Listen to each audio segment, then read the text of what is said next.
In this video, we'll be breaking down the full regular show lore. Let's get started. Mordecai and Margaret. In episode Caffeinated Concert Tickets, we meet Margaret for the first time, and honestly, this is where regular show decides to become a cartoon about emotional damage disguised as a show about a blue jay and a raccoon working at a park. Mordecai's got a crush on the coffee shop girl, which sounds like the most basic premise ever, but the show treats it with actual weight. Margaret works at the coffee shop that Mordecai and Rigby frequent, and right from jump, you can see Mordecai turns into a completely different person around her. He stutters, he freezes up, he forgets how to exist as a functional being. We've all been there, which makes this way more painful to watch than it should be. The episode kicks off with Mordecai and Rigby watching a commercial for Fist Pump, this washed-up band from their childhood that's getting out of jail, and rehab, already an incredible setup. Rigby desperately wants to go, like this is the biggest moment of his entire life, which says something depressing about Rigby's life priorities.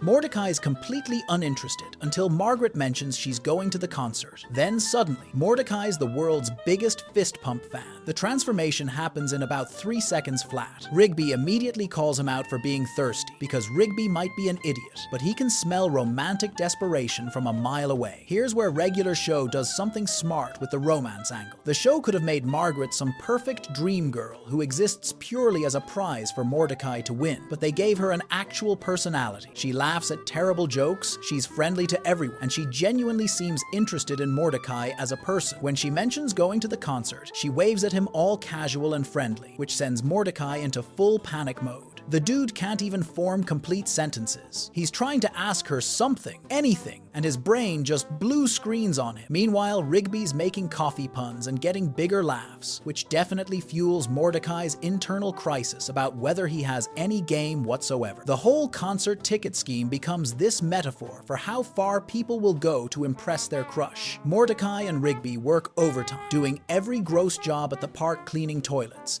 taking out trash, washing dishes, just to afford $50 tickets. They're running on pure coffee and delusion at this point. The montage of them cleaning everything while pumped up on caffeine is basically every college student during finals, except with more fist pumping and less existential dread. Then they get to the venue and discover the $50 tickets are sold out and the only remaining seats are $400. That's when you realize Mordecai's crush just caused him to work himself into the ground for literally nothing. But then Mordecai sees Margaret wearing a fist pump tank top with the sides cut out, and his brain chemistry immediately changes. Suddenly, $400 seems totally reasonable. Love makes you financially irresponsible, apparently. They go back to work more overtime, and this is where the episode introduces the coffee bean and his translator. These supernatural beings offer Mordecai and Rigby endless caffeine in exchange for signing a contract that just says coffee over and over. Rigby signs it without reading a single word, which tracks completely for his character. The coffee bean shoots coffee from his body directly into their mouths. Yeah, you read that right. And they enter this hyper-caffeinated work montage set to working for the weekend. They mow the entire park lawn in record time, creating the words fist pump in the grass, which seems impossible, but whatever. They're cartoon characters on magical coffee. They get the diamond-encrusted deluxe tickets, which sounds amazing until the coffee bean and translator show up demanding their tickets, because apparently the contract included taking them to the concert. Mordecai and Rigby refuse because they only bought 2 tickets, so the coffee bean drugs them with chamomile tea, the sleepiest of all teas, and steals their tickets and fist pump merchandise. This escalates into a lawnmower versus golf cart chase through the park, complete with chainsaws and property damage, because why wouldn't it? They crash into the concert venue, get their tickets back, and make it to their diamond-encrusted front row seats just as the show starts. Here's the moment Mordecai's been working toward for the entire episode. He's at the concert, Margaret's nearby, he's got the best seats in the house. Everything's perfect until Margaret introduces him to her boyfriend Slasher, this jacked dude who immediately threatens Mordecai and tells him he should be pumping at the gym instead of pumping in the wind. The devastation on Mordecai's face is genuinely hard to watch. He worked himself to exhaustion, made a deal with supernatural coffee beings, crashed a lawnmower through a building, all to impress Margaret, and she has a boyfriend the entire time. Then the concert starts, but Mordecai and Rigby immediately pass out from caffeine crash, so they miss the whole thing anyway. The episode ends with them sleeping through the performance they sacrificed everything to attend. It's like the universe looked at Mordecai's efforts and said, nah, have some emotional emotional trauma instead. What we're watching here is the blueprint for Mordecai and Margaret's entire relationship. Bad timing, external obstacles, and Mordecai's inability to just directly communicate what he wants. He had multiple opportunities to ask Margaret if she was seeing anyone, or to just tell her he wanted to hang out with her specifically, but he couldn't get the words out. The universe seems designed to prevent Mordecai from catching a break romantically, which becomes the show's running joke, except it stops being funny and starts being sad after a while. In episode Brain Eraser, Mordecai experiences what might be his most traumatic moment with Margaret, and the show treats it with surprising emotional weight. The episode starts innocently enough with Mordecai going upstairs to deliver Pops' Mustache magazine, but he accidentally sees Pops naked getting out of the shower. The image of naked Pops gets burned into Mordecai's brain, appearing everywhere he looks. This becomes the framing device for the actual emotional gut punch hiding underneath. Rigby tries to help Mordecai forget by taking him to play video games at the arcade, which fails spectacularly because the video game characters turn into naked Pops in Mordecai's vision. Then Rigby has his brilliant idea. Take Mordecai to see Margaret at the coffee shop. If Mordecai's crushing on Margaret hard enough, maybe seeing her will overwrite the Pops trauma. Mordecai does his usual dreamy stare when Margaret comes over to take their order, and for a second, it seems to be working. Then Margaret's face morphs into Pops' face in Mordecai's vision, and he runs screaming out of the coffee shop like he's being chased by demons. Margaret looks confused and concerned, which just makes it worse because now Mordecai's fleeing from the girl he likes for reasons he can't possibly explain without sounding completely insane. They end up at the video store. And while Rigby's talking to the employee who watches Planet Chaser's Starlight Excellent all day, every day, Mordecai's looking at movie posters and seeing naked Pops on every single one. The Cowboys poster? Naked Pops. The action movie? Naked Pops. His brain is basically holding his eyeballs hostage at this point. The video store employee has watched Planet Chasers so many times, it's erased his memories, turning him into this zombified shell who can only say all day, every day, on repeat. Rigby sees this dude's empty eyes and thinks, perfect solution for my friend's mental breakdown. Back at the house, Rigby forces Mordecai to watch the tape, and it works kind of. Film reels fly out of Mordecai's eyes and into the TV, like his brain is literally ejecting memories through his face. The tape erases the Pops memory, but it also erases everything else, leaving Mordecai in a vegetative state. He's just sitting there drooling and groaning, basically factory reset to default settings. Here's where the episode sneaks in the real emotional damage. While Mordecai's brain dead from the memory wipe, Rigby takes him to the coffee shop for, I don't know, nostalgia purposes? Margaret comes over all friendly and asks if Mordecai's feeling better, which means she noticed him acting weird earlier and actually cares about checking on him. Mordecai just groans incoherently because his brain is scrambled eggs. Margaret walks away, looking hurt and confused, and Eileen, who works with Margaret, asks if Mordecai's ignoring her. But Margaret, because she's genuinely sweet, says, "Is it just me? Or does Mordecai look like he's been working out?" She's trying to find something positive about the situation where this guy she's friendly with just grunted at her like a caveman. That's either incredibly kind or incredibly delusional. Maybe both. The rest of the episode involves Rigby, Mordecai, and Skips going inside the tape to find Mordecai's memory of naked Pops and cover it up. They chase the naked Pops memory through Mordecai's mind, which takes them through different memories, including multiple memories at the coffee shop with Margaret.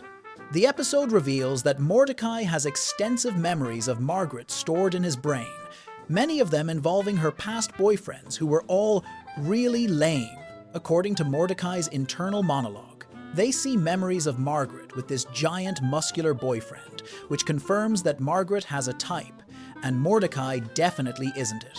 Every dude she's dated could bench press Mordecai without breaking a sweat.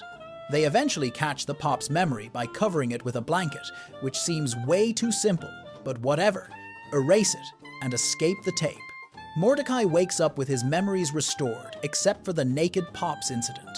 He's celebrating not remembering when Benson walks in wearing just a towel, and the towel falls off, revealing Benson's gumball dispenser anatomy in all its mechanical glory. The episode ends with all three of them staring at naked Benson, traumatized, while the Planet Chasers Starlight Excellent theme plays. The joke is that they'll have to do this whole process again, but the real takeaway is that Mordecai's brain is packed with memories of Margaret and her various boyfriends, all of whom make him insecure and jealous. What this episode really does is show us that Margaret exists in Mordecai's mind as this almost mythological figure. She's in there deep, taking up brain space alongside actual traumatic memories. The episode also reveals that Margaret pays attention to Mordecai too. She noticed him acting weird. She asked if he was okay. She tried to give him the benefit of the doubt when he was literally incapable of human speech. There's genuine mutual interest happening here, but circumstances and Mordecai's inability to shoot his shot keep getting in the way. Also, apparently seeing authority figures naked is a recurring workplace hazard at this park, which somebody should probably report to HR. In episode It's Time, everything changes. The Season 2 finale decides to fully commit to the Mordecai and Margaret romance being a major emotional through-line of the show, and it does so by having Mordecai literally murder his best friend over jealousy. Wild way to handle a romance plot. But here we are. The episode opens at the coffee shop with Mordecai and Rigby watching a trailer for Zombie Dinner Party. Rigby's hyped because he bought them tickets for opening night, but Mordecai reveals he already bought tickets to Pajama Sisters 2, a total chick flick because he's planning to take Margaret. Rigby's immediately betrayed because they always watch horror movies together on opening night, and Mordecai's choosing some girl over their friendship. This is already messy because Rigby has a point. Mordecai's breaking their tradition without even discussing it first. When Margaret comes over, Mordecai tries to ask her out and completely chokes. His mouth just makes sounds that aren't words. It's like watching a computer try to boot up with a corrupted hard drive. Rigby, being Rigby, makes a coffee pun about Mordecai having trouble espressoing himself. Margaret laughs at Rigby's joke, which makes Mordecai jealous and gives Rigby way too much confidence. Then Margaret mentions she's moving out of her apartment today and could use help. Mordecai immediately volunteers because he sees an opening, and when Rigby tries to volunteer too, Mordecai kicks him under the table. The jealousy is already starting to poison everything, and we're only like 3 minutes into the episode. At Margaret's apartment, Mordecai's trying to work up the courage to ask her out, while Rigby keeps making jokes that get big laughs from Margaret. Rigby does this bit where he stands in a box and pulls it up like pants, asking briefs or boxers, and Margaret thinks it's hilarious. Meanwhile, Mordecai's lifting a heavy box and trying to look impressive while sweating and struggling like he's attempting to bench press a car. He's doing the classic, trying to be masculine and capable routine that never actually works. The episode perfectly captures how insecurity makes you act stupider around your crush, which makes you more insecure, which makes you act even stupider. It's a death spiral with no emergency exit. The tension between Mordecai and Rigby escalates until Rigby just straight up asks Margaret to see Zombie Dinner Party with him. Margaret says yes enthusiastically, which sends Mordecai into a jealous rage that's genuinely uncomfortable to watch.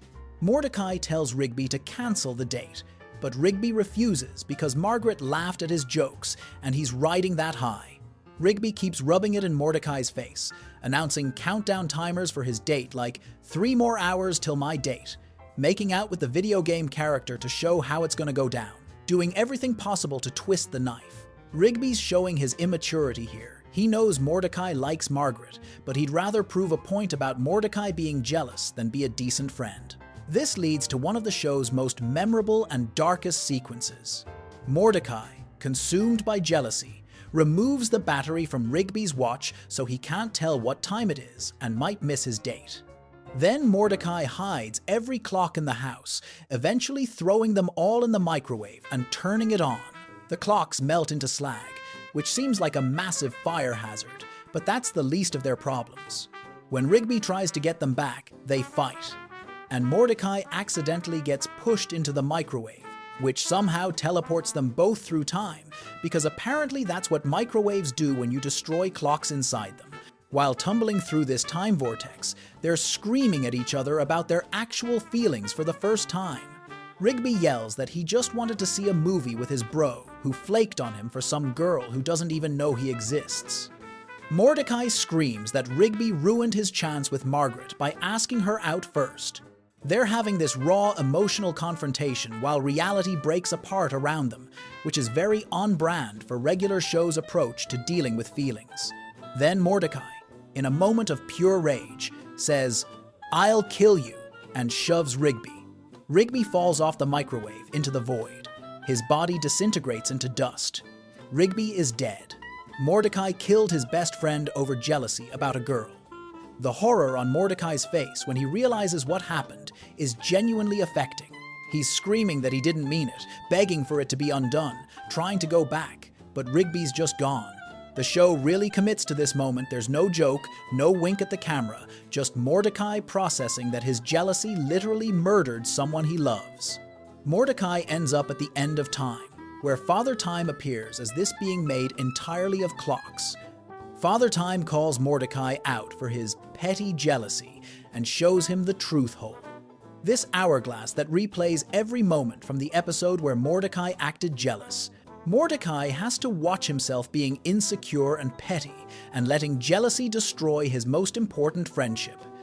It's like being forced to watch your own worst moments on repeat with commentary. Father Time tells Mordecai he deserves to be trapped at the end of time forever, which seems harsh, but also Mordecai did just commit manslaughter, so maybe not that harsh. But then Father Time decides house guests are annoying, relatable, and gives Mordecai one do-over on the condition that he stops bottling up his emotions. The Time Pony, which is invisible, and Father Time, makes fun of how Mordecai's sitting on it carries Mordecai back to the coffee shop at the start of the episode. The do-over happens exactly the same way at first.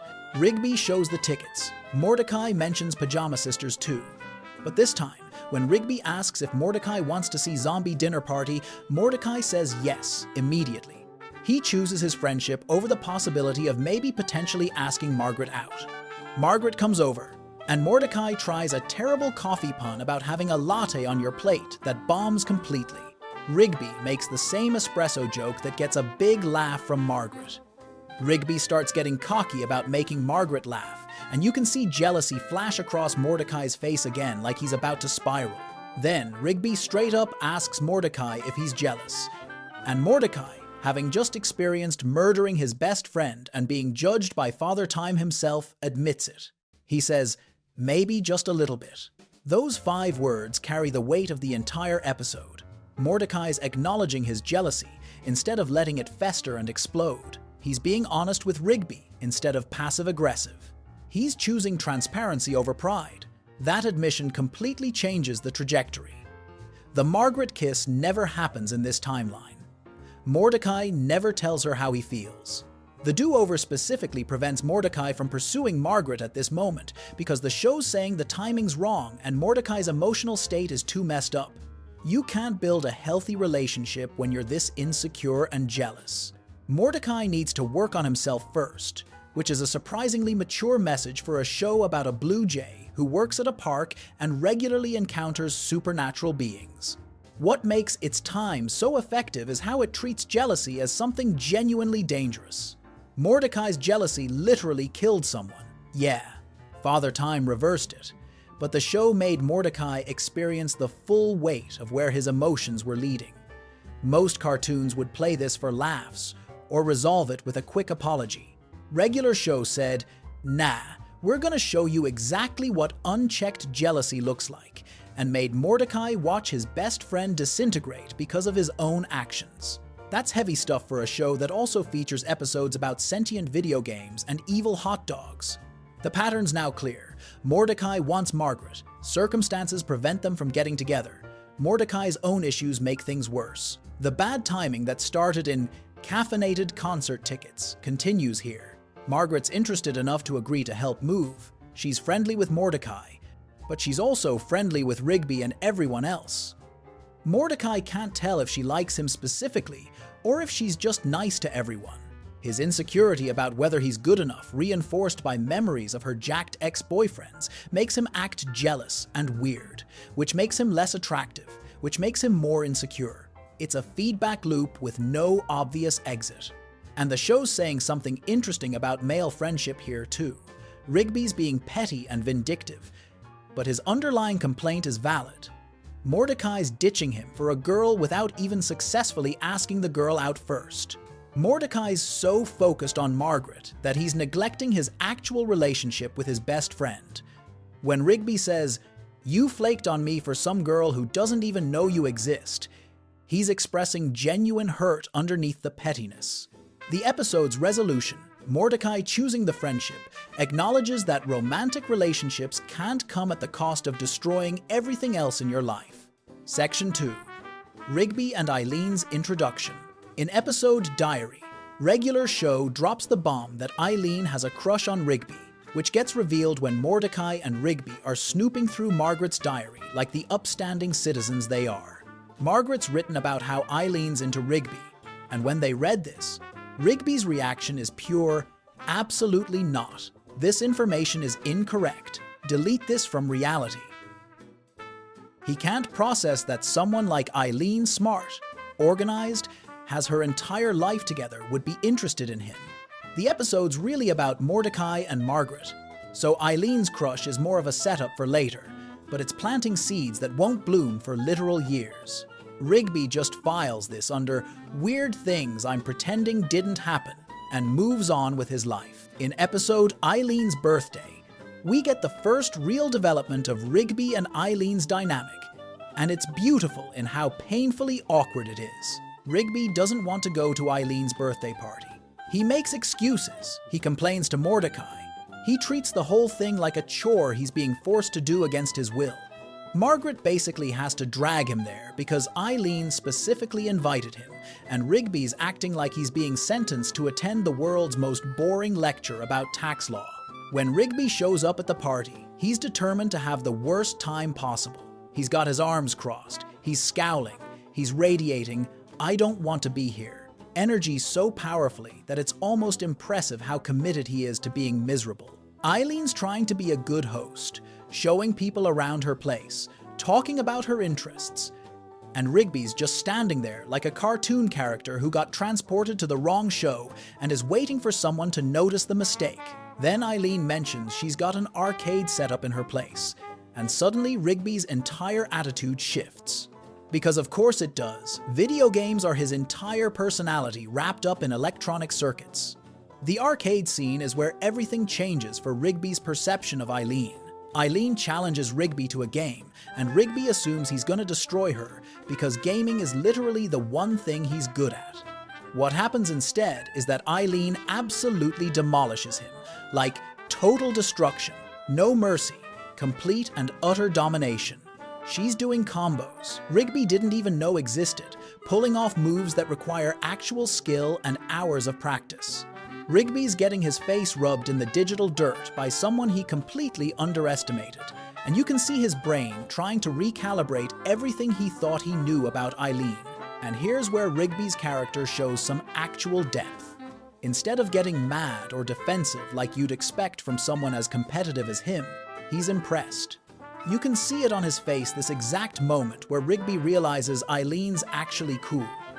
She's someone with genuine skills who can beat him at something he cares deeply about.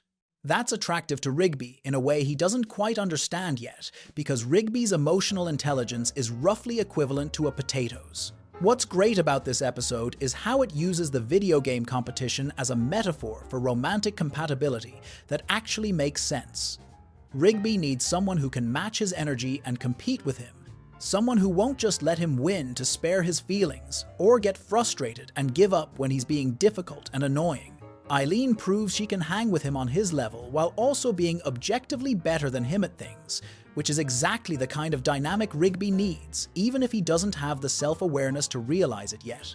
The episode ends with Rigby still not admitting he had fun, because admitting you enjoyed yourself at a party you complained about attending would require emotional maturity, but you can tell something fundamentally changed in how he sees Eileen. The episode also does something smart by showing Eileen's not trying to change Rigby or impress him. She's just being herself, showing off her arcade setup because she's proud of it, and it happens to be something Rigby connects with. There's no performance, no act, no trying to be someone she's not. This becomes important later because Rigby spends so much time trying to be cooler than he actually is. And here's someone who's just genuinely cool without effort. There's also this underlying theme about how Rigby constantly underestimates people, especially women. He assumed Eileen would be bad at games because she's into astronomy and science and reads books, like someone can't be both smart and good at video games. Getting absolutely destroyed by her is a wake-up call that his assumptions are trash. It's a small moment of growth, wrapped in a silly arcade competition, but it's growth nonetheless. In episode Meteor Moves, the Rigby and Eileen subplot takes a backseat to Mordecai trying to kiss Margaret, but there's this crucial element that reveals how Rigby's evolved in his thinking about relationships. The episode's mainly about Mordecai choking repeatedly when trying to make a move on Margaret during a meteor shower viewing on Makeout Mountain, which everyone openly calls Makeout Mountain and nobody's even slightly embarrassed about this, which is honestly refreshing. Rigby spends the entire episode watching through binoculars like the world's least subtle wingman, literally yelling "friend zone" at Mordecai from a distance while Eileen's trying to look at actual stars. But here's what matters for Rigby's character arc. He's somehow become the relationship expert despite having zero successful relationships himself. The guy who couldn't even acknowledge that Eileen liked him in Diary is now lecturing Mordecai about how to not mess up romantic opportunities. Rigby's giving Mordecai this whole speech about being brave, taking chances, not hesitating, showing your true feelings before it's too late. Which is incredibly ironic because Rigby's been doing the exact opposite with Eileen this whole time. He's been running away from any situation that might require emotional vulnerability or admitting he has feelings about anything deeper than video games and snacks. The episode's core message, delivered by the literal guardian of the friend zone, who's a talking asteroid made of friendship glass because regular show operates on dream logic, is that you have to be brave enough to show your true feelings or you'll spend eternity trapped in a platonic dimension. The Guardian shows Mordecai multiple times throughout the series where he could have kissed Margaret but hesitated because he was scared of rejection or messing things up. And while this supernatural intervention is happening to Mordecai, the message applies equally to Rigby's situation with Eileen. Rigby's been watching Mordecai fumble romantic opportunities for seasons now, learning exactly what not to do. There's also this running theme throughout Meteor Moves about being yourself and not overthinking things. Margaret tells Mordecai she'd miss him if she left. The Guardian tells him to stop wondering what if and just go for it, and even Rigby's telling him to quit wasting time with elaborate plans. That be yourself message becomes crucial for Rigby's later development with Eileen, because Rigby's entire personality is built around thinking he has to perform or put on an act to be worthy of attention. The idea that someone might like him exactly as he is lazy, immature, gaming obsessed, kind of a mess, frequently wrong about things seems fundamentally impossible to him. What's interesting about positioning these 3 episodes together is watching Rigby slowly process the concept that someone has genuine romantic feelings for him. In Diary, it's revealed, and he immediately goes into denial mode. In Eileen's Birthday, he accidentally has a good time with her and realizes she's legitimately cool and fun to be around. In Meteor Moves, he's screaming relationship advice at Mordecai while remaining completely oblivious to his own identical situation. Rigby can see Mordecai's romantic dysfunction with perfect clarity. He's watching his best friend self-sabotage in real time, like it's a spectator sport, but he can't see that he's doing the exact same thing. With Eileen, just slower and with more denial. The meteor shower setting is also symbolically relevant in a way that probably wasn't intentional but works anyway. Eileen invited everyone to watch it because she's the astronomy nerd who organized this whole thing. While Mordecai's focused on kissing Margaret and Rigby's yelling about friend zones, Eileen's genuinely excited about watching celestial bodies converge. The episode ends with Eileen talking about how amazing it was to see two celestial bodies come together for the first time, which she means literally about the meteors, but the show's using as a metaphor for Mordecai and Margaret finally kissing. But it's also foreshadowing for Rigby and Eileen. Eventually getting together, she's a romantic who believes in cosmic timing and things being meant to be, which contrasts perfectly with Rigby's cynical approach to basically everything in life.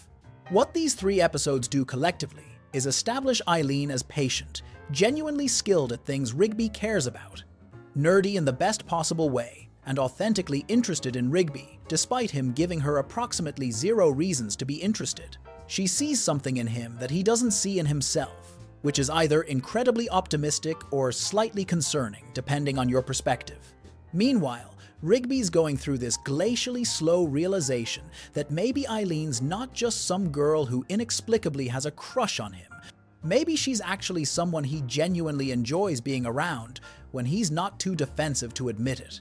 The show's playing the longest game possible here, building a foundation that won't fully pay off until season 6, which is some serious commitment to slow burn romance. Most shows would have had them together by the end of the season, but regular show lets Rigby be immature and in denial for years, because that's realistic for his character. Growth takes time, especially when you're as emotionally stunted as Rigby. The be yourself message is particularly important for Rigby because he spends so much time trying to be cooler or more impressive than he actually is. He's constantly comparing himself to Mordecai, feeling inferior, overcompensating with bravado and loudness. With Eileen, though, there's no performance needed. She beat him at video games and thought it was fun, not threatening. She invited him to her birthday party, knowing exactly who he is, the lazy raccoon who complains about everything and avoids responsibility. She's into astronomy and talks about stars and celestial bodies, and doesn't expect Rigby to pretend he cares about things he genuinely doesn't care about. The contrast between Mordecai's relationship drama and Rigby's slow burn thing with Eileen is also worth noting. Mordecai's over here getting transported to the friend zone dimension by a supernatural guardian made of asteroids, having literal cosmic interventions in his love life, while Rigby's just going to birthday parties and playing arcade games. Mordecai's relationships are always dramatic and complicated and filled with grand gestures that go wrong, but Rigby's developing something based on actual compatibility and genuinely shared interests. They both like competitive gaming. They both have similar energy levels. They both enjoy hanging out without needing everything to be a big romantic production. What's also interesting is how the show uses Rigby's role as Mordecai's wingman to develop his understanding of relationships. Rigby sees all of Mordecai's mistakes in real time. The hesitation, the overthinking, the missed opportunities, the times when Mordecai's own anxiety sabotaged things that could have worked. He's learning what not to do through observation. When Rigby eventually does make a move with Eileen, he'll have spent multiple seasons watching what happens when you're too scared to be honest about your feelings. Section 3. Muscle Man and Starla, Chaos Love. In episode Muscle Woman, regular show introduces what might be the most functional relationship in the entire series, which is wild because it's between Muscle Man and a woman who's basically his female clone. The episode opens with Muscle Man being completely devastated because Starla dumped him the night before. We're talking full breakdown mode, crying in the shower for hours, unable to work, eating protein powder straight from the jar while sobbing. Mordecai and Rigby are shocked to learn Muscle Man even had a girlfriend, with Rigby immediately making jokes about who had more junk in the trunk, which is rude but also very Rigby. What's interesting here is that the show reveals Muscle Man's been in a committed relationship this whole time, and nobody knew about it. He's been this loud, obnoxious guy who makes my mom jokes constantly, and underneath all that bluster is someone capable of genuine emotional attachment. When Benson makes Mordecai and Rigby do all of Muscle Man's work because he's too sad to function, they realize Muscle Man was actually responsible for way more than they thought. The montage of them dealing with hornets' nests, fighting a guy who thinks he's a knight, and carefully raking a Zen garden shows that Muscle Man's been pulling his weight this whole time. Mordecai decides they need to get Muscle Man and Starla back together because he's tired of doing extra work, which is pragmatic, but also kind of sweet. They find Starla working at Icy Hot Jewelry and Apparel, this mall store filled with glittery girl accessories. When Rigby walks straight into Starla's chest and screams in horror, you get your first real look at her. She's built exactly like Muscle Man. Same body type, same energy. Mordecai tries to convince Starla to give Muscle Man another chance, and he goes into this whole speech about how everyone's just fragile beings looking for someone to share something with, someone to laugh with, someone to love. The comedy here is that Starla completely misreads the situation. She's watching Mordecai give this passionate speech about love and connection, and she thinks he's hitting on her.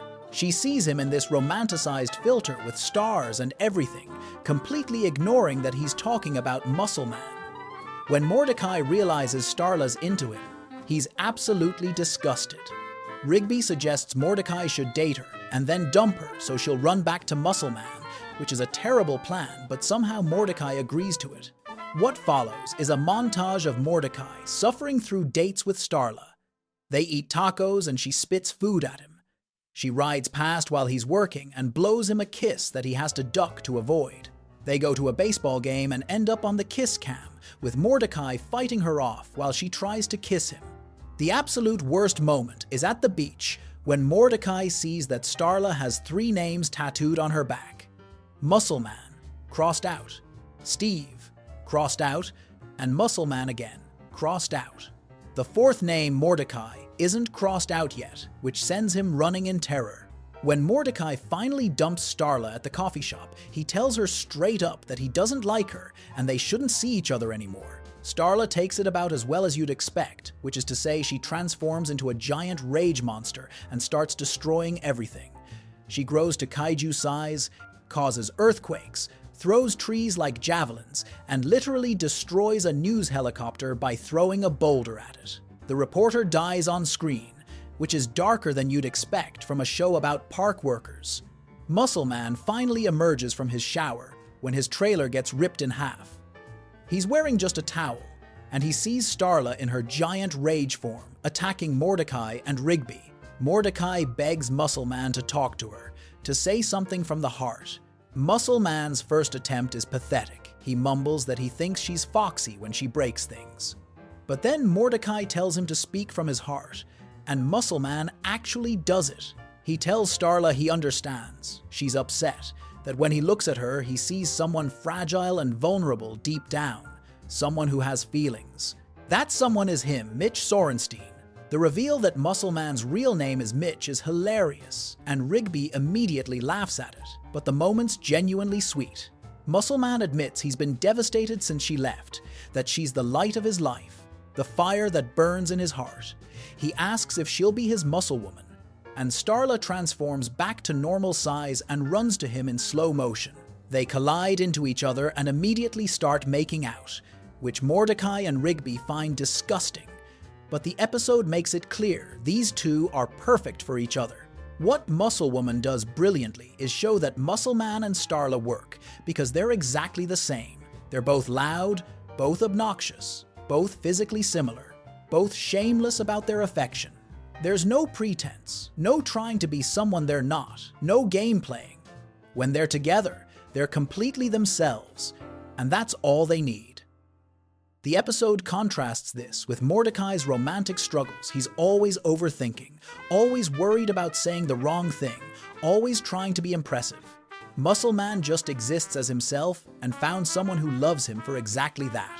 In episode Muscle Mentor, we see a different side of Muscle Man and Starla's relationship. Rigby gets fired for being lazy and never finishing his work, so Benson sets up a mentorship program where Rigby has to be physically attached to Muscle Man for an entire 8-hour shift. Rigby's wearing a straitjacket and is plugged into a harness on Muscle Man's back like a backwards baby carrier.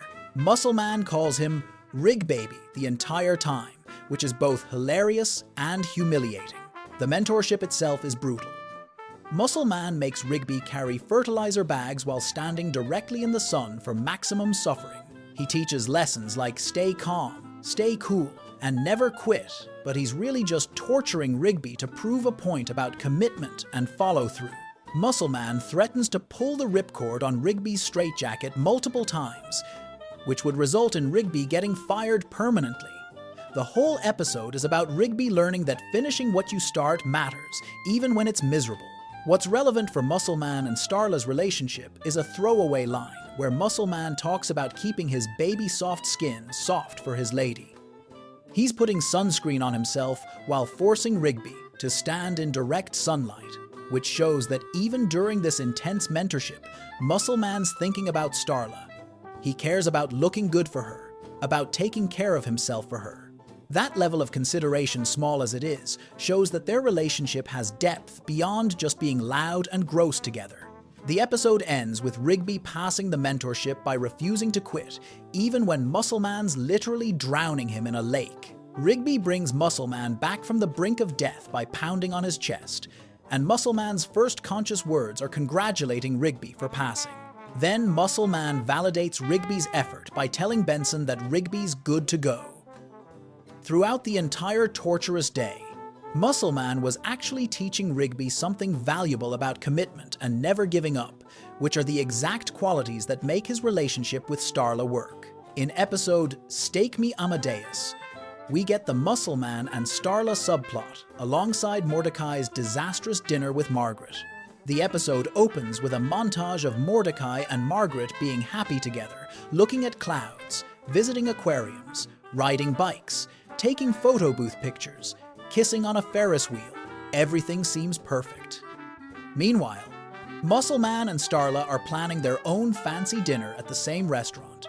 The setup is that Mordecai is planning to ask Margaret to officially be his girlfriend at this expensive steakhouse called Stake Me Amadeus.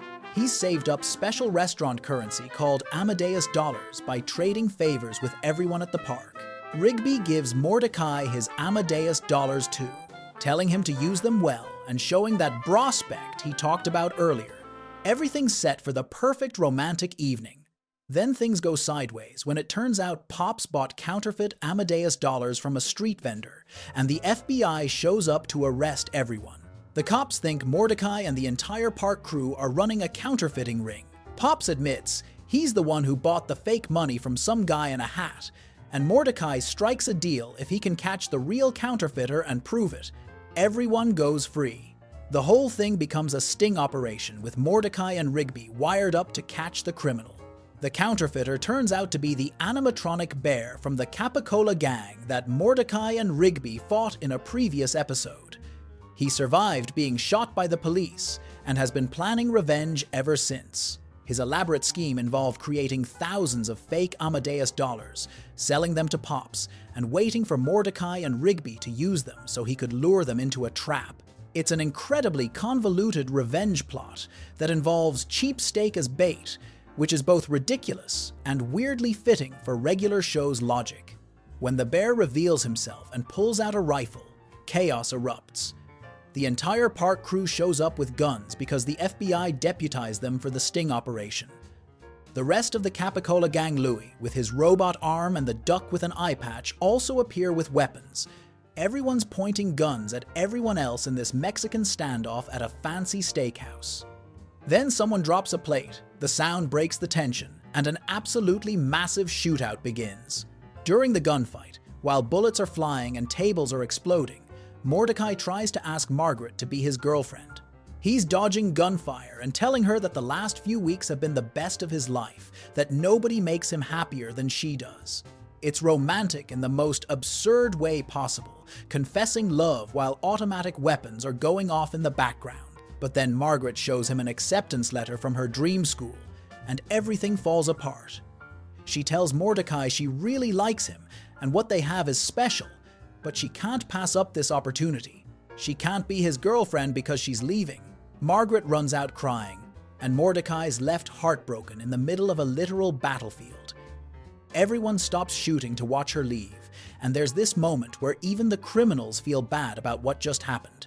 The bear tries to make it better by saying school is overrated, which is so tone-deaf that someone immediately shoots him with a rocket launcher. The entire Capicola gang gets blown up by the restaurant owner, who apparently takes education very seriously. The contrast here is stark. Muscle Man and Starla are presumably having a normal, happy dinner at the same restaurant, while Mordecai's entire romantic life is imploding during a shootout. The episode doesn't show us what Muscle Man and Starla are doing during all this chaos, but the implication is that their relationship is stable enough that even a gun battle at their dinner spot wouldn't faze them.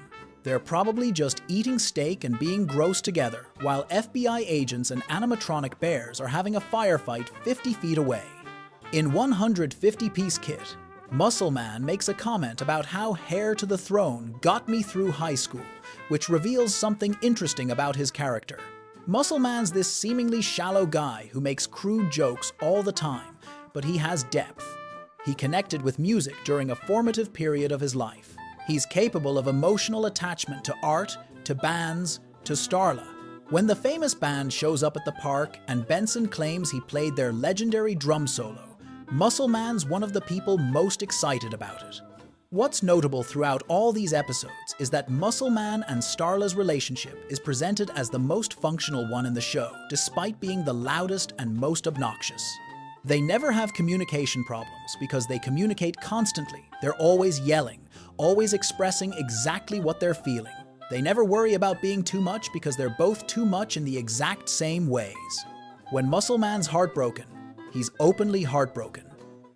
When Starla's angry, she transforms into a literal rage monster. There's no bottling up emotions, no playing games, no wondering what the other person is thinking. The show uses Muscle Man and Starla as a contrast to Mordecai and Margaret's relationship.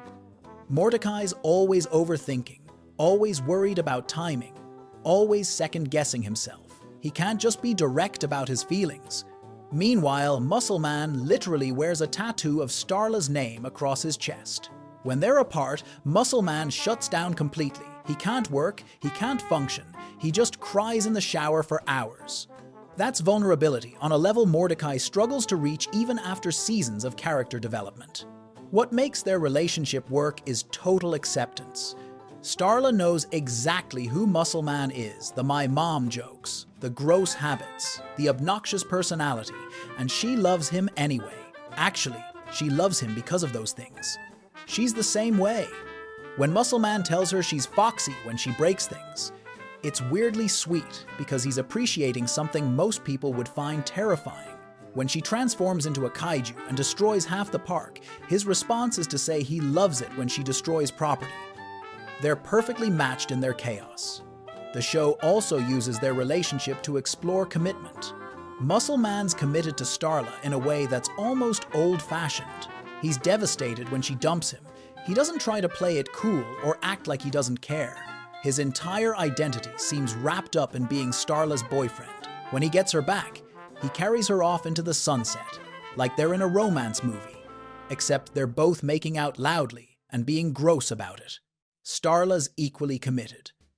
She has Muscle Man's name tattooed on her back twice, once crossed out from a previous breakup, and once not crossed out, which shows she keeps coming back to him. Even when they break up, she ends up with him again because they genuinely work together. When she thinks Mordecai's interested in her and then he dumps her, she goes full rage monster, which is an extreme reaction, but also shows how deeply she feels things. She's not someone who does anything halfway. The chaos of their relationship, the loudness, the grossness, the public displays of affection that make everyone uncomfortable is actually their strength. They're not trying to be acceptable to anyone else. They're not performing for an audience or worried about what people think. When Mordecai and Rigby make disgusted faces at them making out, Muscle Man and Starla don't care. They're happy, and that's all that matters to them.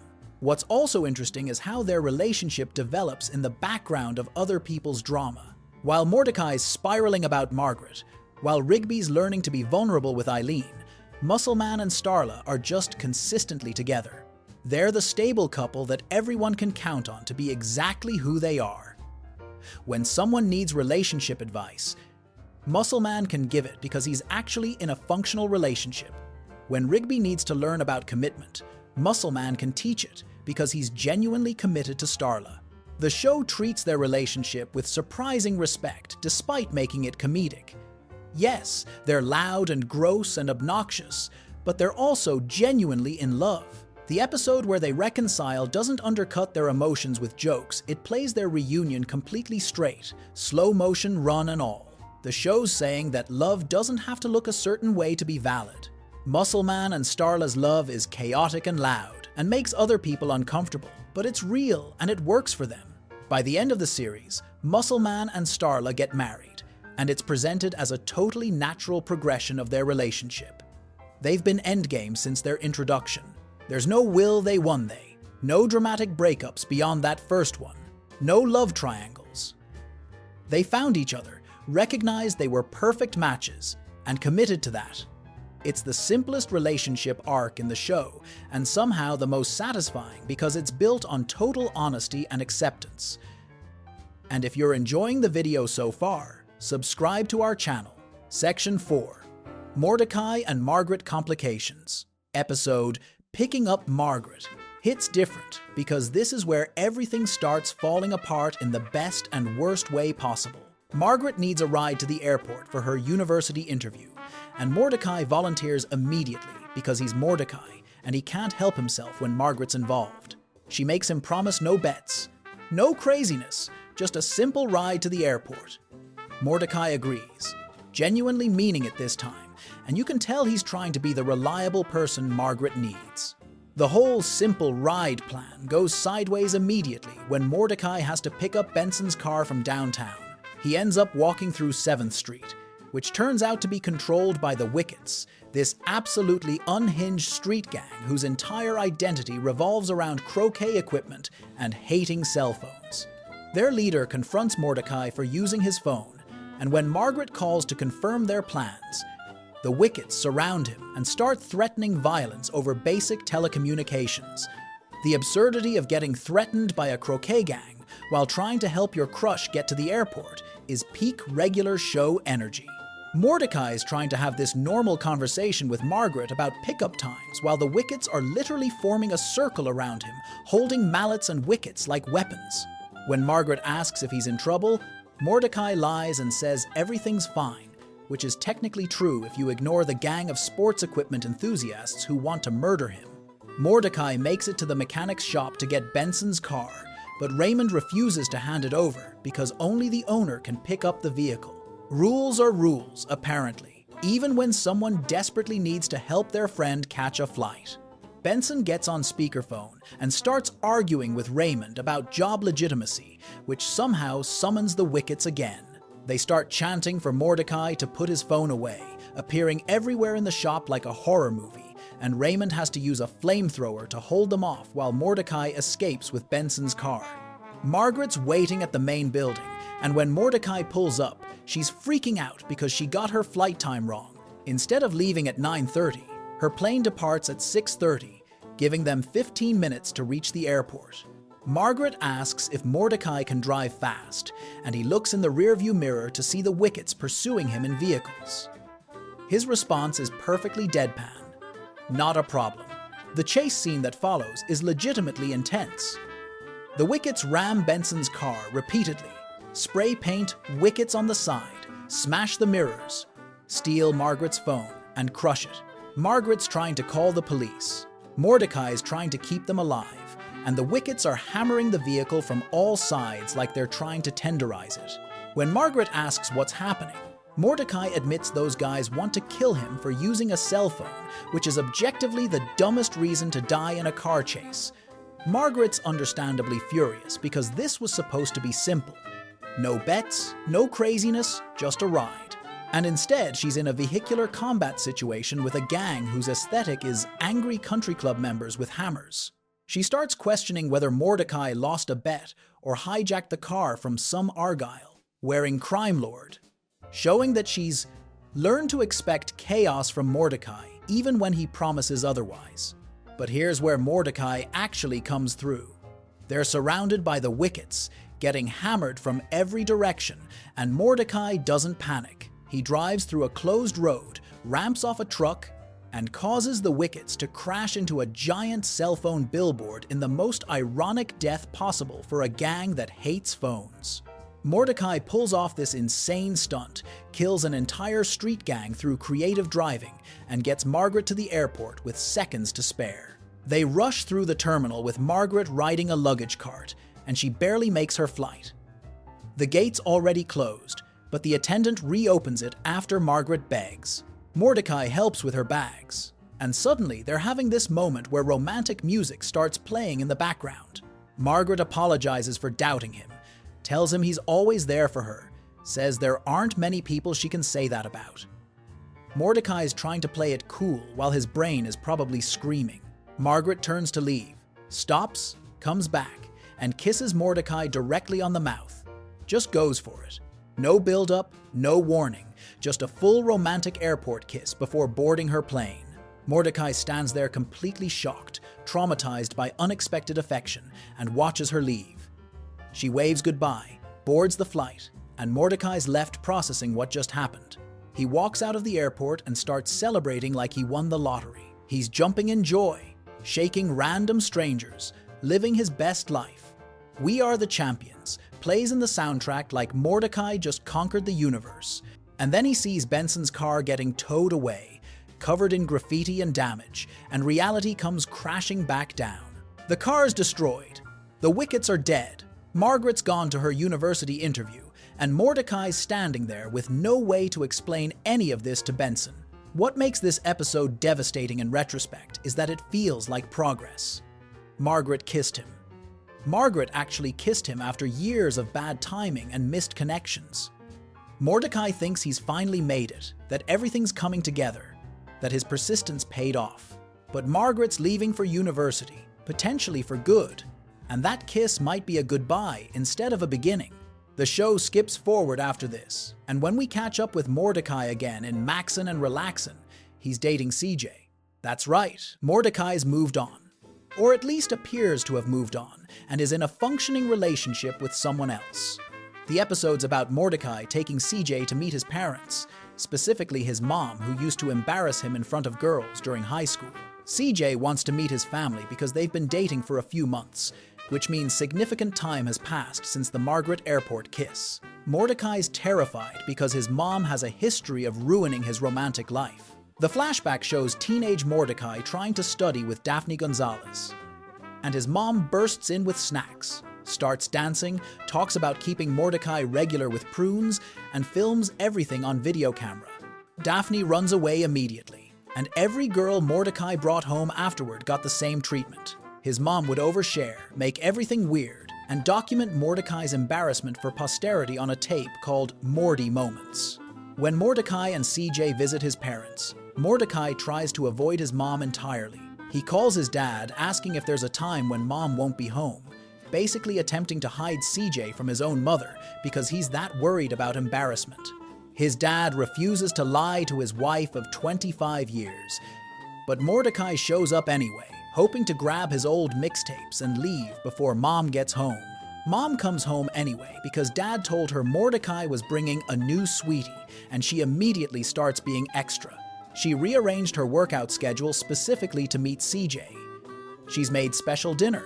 She's created a dessert in CJ's likeness, using gelatin and fruit.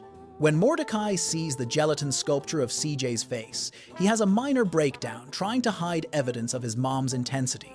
He literally eats an entire pie with his hands to destroy it before CJ can see that the berries spelled out her name. During dinner, Mordecai's mom tells embarrassing stories and mentions she's been collecting memories on tape for years. She wants to screen Morty Moments for CJ, which would show all of Mordecai's most humiliating childhood moments. Mordecai goes to the basement to find the tape so he can destroy it before anyone watches it, but when he tries to break the VHS cassette, ghosts of his past embarrassing selves emerge from the TV.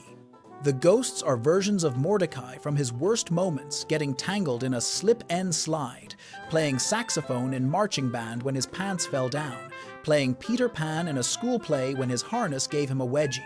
They tie current Mordecai to a chair and force him to watch footage from earlier that evening, showing him being a jerk to his mom.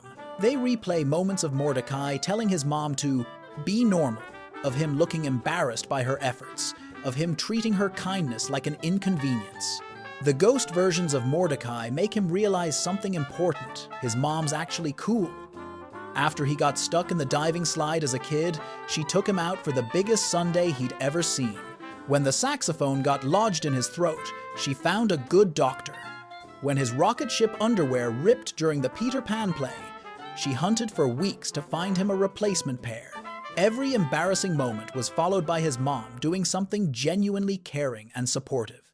Mordecai realizes he's been treating his mom terribly all evening because he was worried CJ would think he wasn't cool. But CJ already thinks he's cool, and girls don't actually like guys who are jerks to their mothers. When Mordecai's mom asks if she embarrasses him, he apologizes for acting crazy and tells her she doesn't embarrass him at all. They hug it out, and Mordecai screens "Morty moments" for everyone, laughing at his own childhood ridiculousness with his family and girlfriend. The episode's sweet because it shows Mordecai maturing in his relationship with CJ.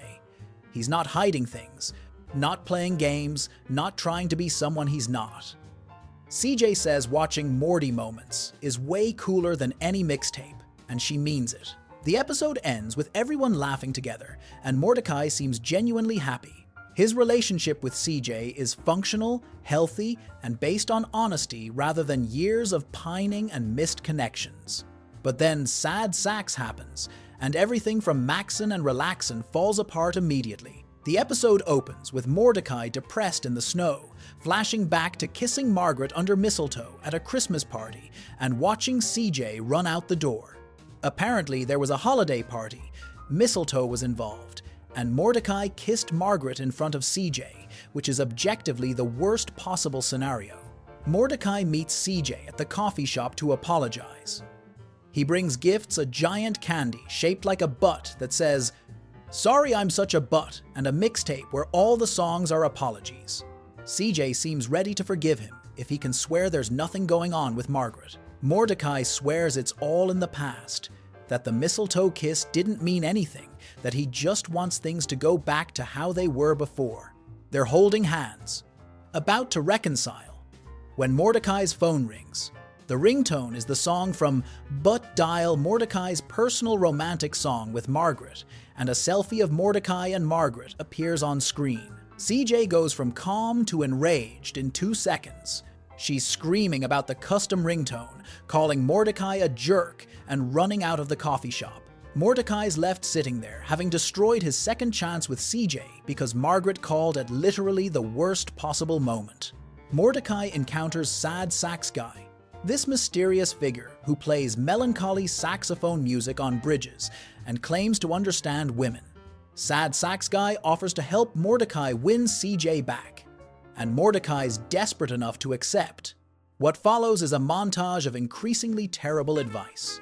Sad Sax Guy suggests a singing telegram apology, which results in the telegram guy slapping Mordecai in the face. He suggests elaborate public displays of affection, so Mordecai hires cheerleaders to perform a routine at CJ's grocery store. He suggests faking his own death by getting hit by a bus. None of it works, because all of it is insane. Rigby finally intervenes and reminds Mordecai that Sad Sax Guy gives the worst advice in the world. In art school, Sad Sax Guy told Mordecai to make a sculpture of his instructor's human form, which went terribly. Sad Sax Guy doesn't understand anything about women or relationships or appropriate behavior. But Mordecai keeps listening because he's desperate. Sad Sax Guy's final suggestion is getting Margaret to talk to CJ directly and clear the air, which is possibly the riskiest idea yet. Mordecai meets Margaret at a park bench and asks for help. Margaret apologizes for causing trouble, but says she shouldn't get involved. They hug as friends, and of course CJ drives past at that exact moment and sees them embracing. CJ slams on her brakes, honks her horn, and speeds away furiously before Mordecai can explain. Mordecai snaps and grabs Sad Sax Guy by the suspenders, yelling that this is all his fault. Sad Sax Guy breaks down crying and admits he's a total fraud who doesn't know anything about anything. He just tells people what to do to feel like a big man.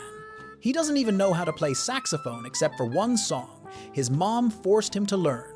In his moment of pathetic honesty, Sad Sax Guy suggests Mordecai ask his mom for advice, which is somehow the only good advice he's ever given. Mordecai goes to his mom, who's riding an indoor fitness bike. She tells him about her marriage, secret no lies, Good, honest conversation can solve any problem. No texting, no emails, just truth face to face. When Mordecai says CJ won't even look at him, his mom says he needs to get her attention first and then follow her other rule. Go big or go home. Mordecai climbs a scissor lift and uses Christmas lights to spell out a message to CJ. Construction workers shake the lift and throw things at him while he's trying to hang the lights. Rigby texts CJ to look out the window, and she sees Mordecai's elaborate light display. CJ, I'm sorry, I've been a total dingus.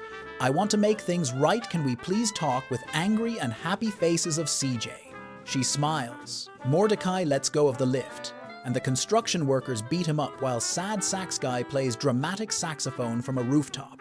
Mordecai wakes up in the hospital wrapped in bandages.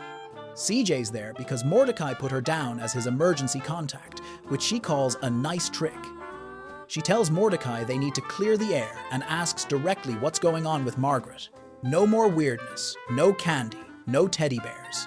Be straight with me. And Mordecai actually does it. He tells the truth. He says Margaret means a lot to him, that he was in love with her for a long time, that the breakup hurt just as long. Seeing Margaret at the Christmas party brought up feelings he wasn't ready to deal with, and he acted like an idiot. He screwed up and feels terrible for hurting CJ. But Margaret and him are over now. He doesn't want to be with anyone but CJ.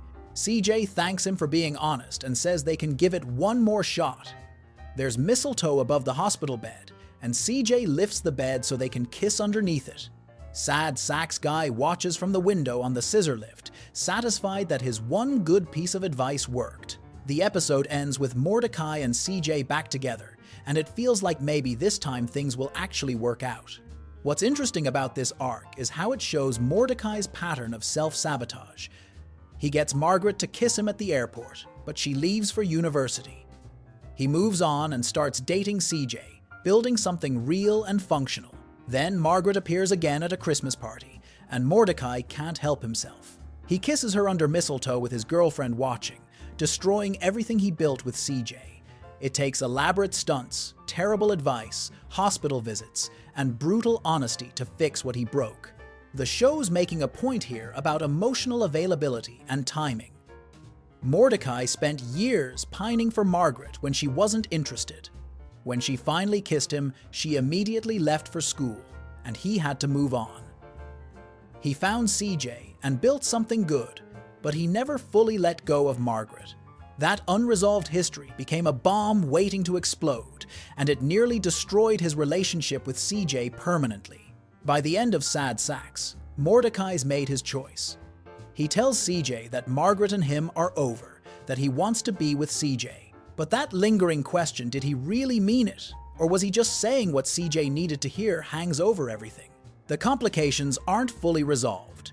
They're just temporarily managed through honesty and grand gestures. Whether Mordecai's actually moved past Margaret or just suppressing those feelings to keep CJ happy remains unclear, and that ambiguity defines his romantic arc going forward. Section 5. CJ enters the picture. Episode Yes Dude, Yes opens with Mordecai getting tickets to Lovebot 2, planning to finally ask Margaret on a real date without Rigby tagging along. He walks up to the coffee shop, gives himself a pep talk in the window reflection, then looks inside and sees Margaret hugging a guy on one knee screaming, "Yes, dude, yes!" Mordecai's world collapses. He spends 5 days lying upside down on his bed, listening to sad music on repeat, hair disheveled, not showering. Rigby intervenes by signing Mordecai up for Couple Corral, this Western-themed dating site with the tagline, "Where findin' partners is a fine howdy-do." The profile's called Mordecool and lists his interests as video games, goofing off, and grilled cheese. 12 girls have already responded with a gun sound effect and "Yeehaw!" Mordecai goes on a montage of terrible dates where he's clearly not emotionally present, throwing his head on his plate. When one girl asks if he thinks things are going well or if he hates her, he responds, "Both." Then CJ shows up. When Mordecai's obviously checked out, she tells him to be real with her. He admits his friend forced him into this, that he's been depressed and isn't interested in dating. CJ suggests they just be friends and maybe she can cheer him up, What follows is a montage showing them actually connecting She Beats arcade high scores. They grocery cart race, play laser tag, debate zombie movies while eating grilled cheese. It's genuine fun without the weight of years of pining. When Mordecai mentions Lovebot 2 tickets, CJ immediately says yes and does a robot voice. Hold me so I can learn to love. They're both laughing. But then Mordecai runs into Margaret and discovers the guy was her cousin John getting a prosthetic leg, not proposing marriage. Mordecai's entire depression was based on a misunderstanding. He immediately asks Margaret to the movie as a date. CJ's standing right there and hears everything. When Margaret asks if Mordecai's dating CJ, he says no, they're just friends. CJ transforms into a literal storm cloud, lightning striking as she asks if this is a game to him. The coffee shop gets destroyed by hurricane winds. Mordecai yells that he told her he wasn't interested in dating when they met. CJ screams. She thought he was starting to like her. He admits he does like her as a really awesome friend. She calms down but says she can't be friends right now and leaves. Mordecai ends up watching the terrible robot movie with Margaret's cousin John instead of either girl. Fast forward to I Like You High, where Mordecai and CJ have been hanging out again as friends. While texting during Extreme Barista, autocorrect changes I like Yuji to I like you high. CJ responds, I like you too, hi. Mordecai panics. His elaborate plan to fix this involves getting a photo with celebrity barista Yuji, but Yuji reveals even he can't text his own name without autocorrect. He's got a tattoo on his back that says, You Hi from a tattoo shop mishap. When Mordecai frustratedly multi-sends You Hi 3 times, his phone sucks him inside to a virtual dimension run by the Guardians of Messaging. They accuse him of violating texting etiquette. Mordecai finally admits the truth. He really likes CJ. But part of him is still waiting for Margaret to come back. He explains it's like this thing inside him that's always sitting there. And sometimes he'll see or smell something that makes him think of Margaret, even though he doesn't want to. The Guardians tell him this is normal, that where one phone call ends, another begins. Mordecai texts CJ, Date tomorrow? She replies, Date? He confirms, yes.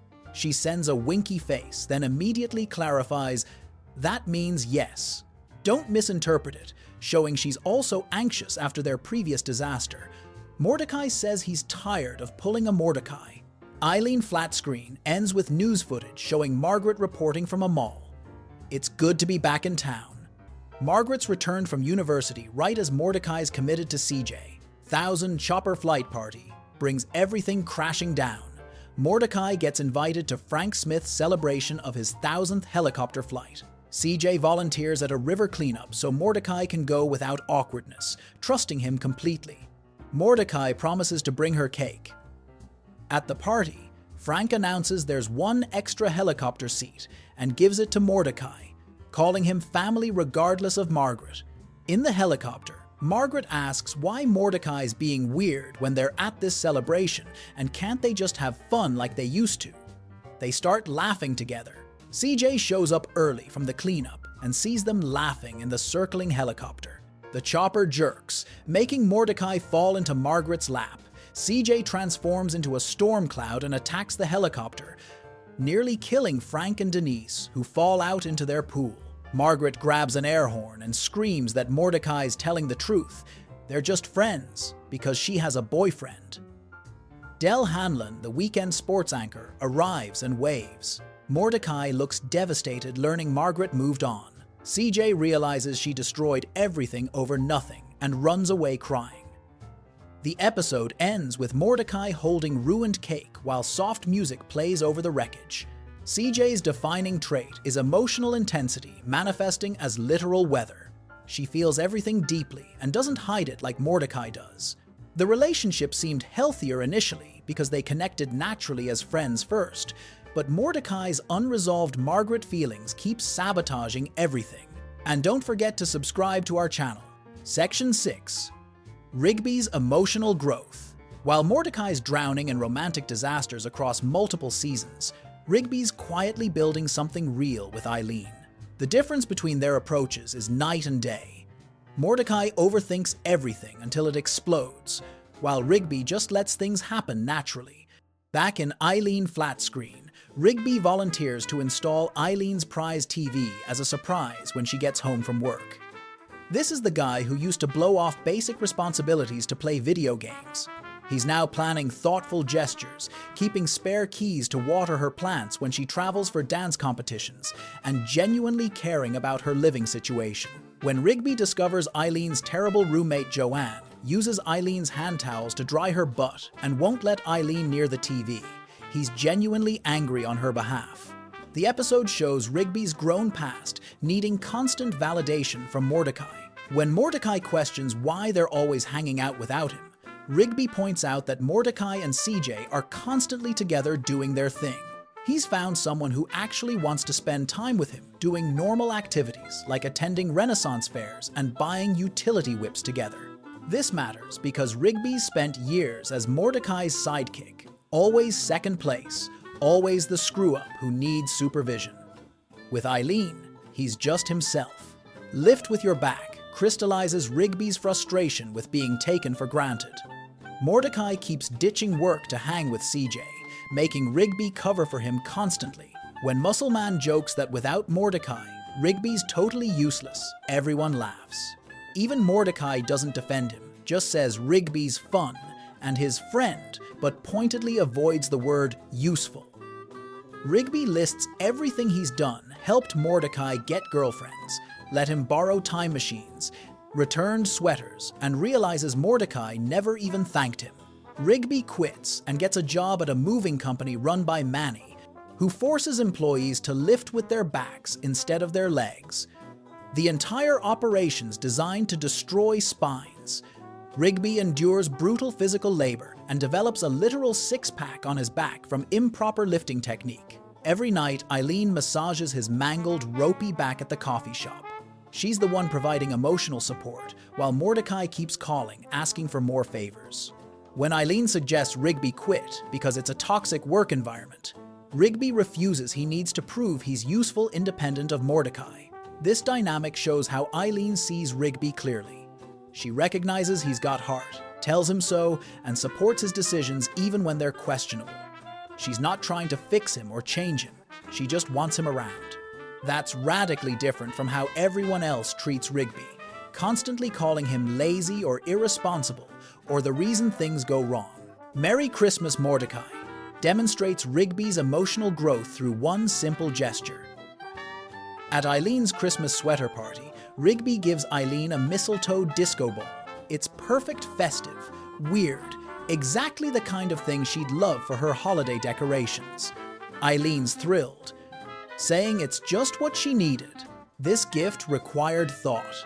Rigby had to know her well enough to predict what she'd want, care enough to actually get it, and handle the nightmare of gift wrapping, which nearly defeats him. Compare this to Mordecai's approach with CJ at the same party. Mordecai spends the entire evening in panic mode, trying to avoid Margaret, faking phone calls, hiding behind soda tables, making everything about his own anxiety.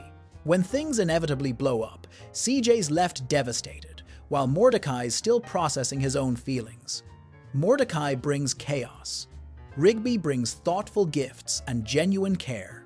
The mistletoe disco ball leads to the episode's sweetest moment. Mordecai hangs it from Eileen's ceiling and turns it on, casting soft green light across the party. Later, when Mordecai is teasing Rigby about Eileen wearing mistletoe in her hair, Rigby initially resists. He says it's not like a rule that you have to kiss under mistletoe.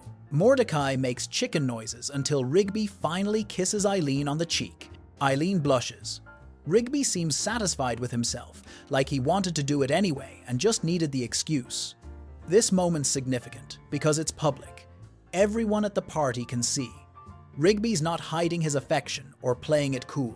He's just being direct about liking someone, which is something Mordecai's never managed to do successfully. Even when Mordecai finally tells CJ he wants to date, it's because autocorrect forced the issue. Rigby doesn't need external pressure, he acts when he's ready. The episode also features a brief appearance by weekend sports anchor Del Hanlon, who Margaret claims is her boyfriend to avoid CJ's suspicions. This lie sets up Not Great Double Date, where the deception collapses spectacularly. That episode's mainly focused on Margaret's panic about maintaining the fake relationship, but it includes a crucial scene with Rigby as accomplice. Margaret asks Rigby to help her and Dell prepare for the double date with Mordecai and CJ.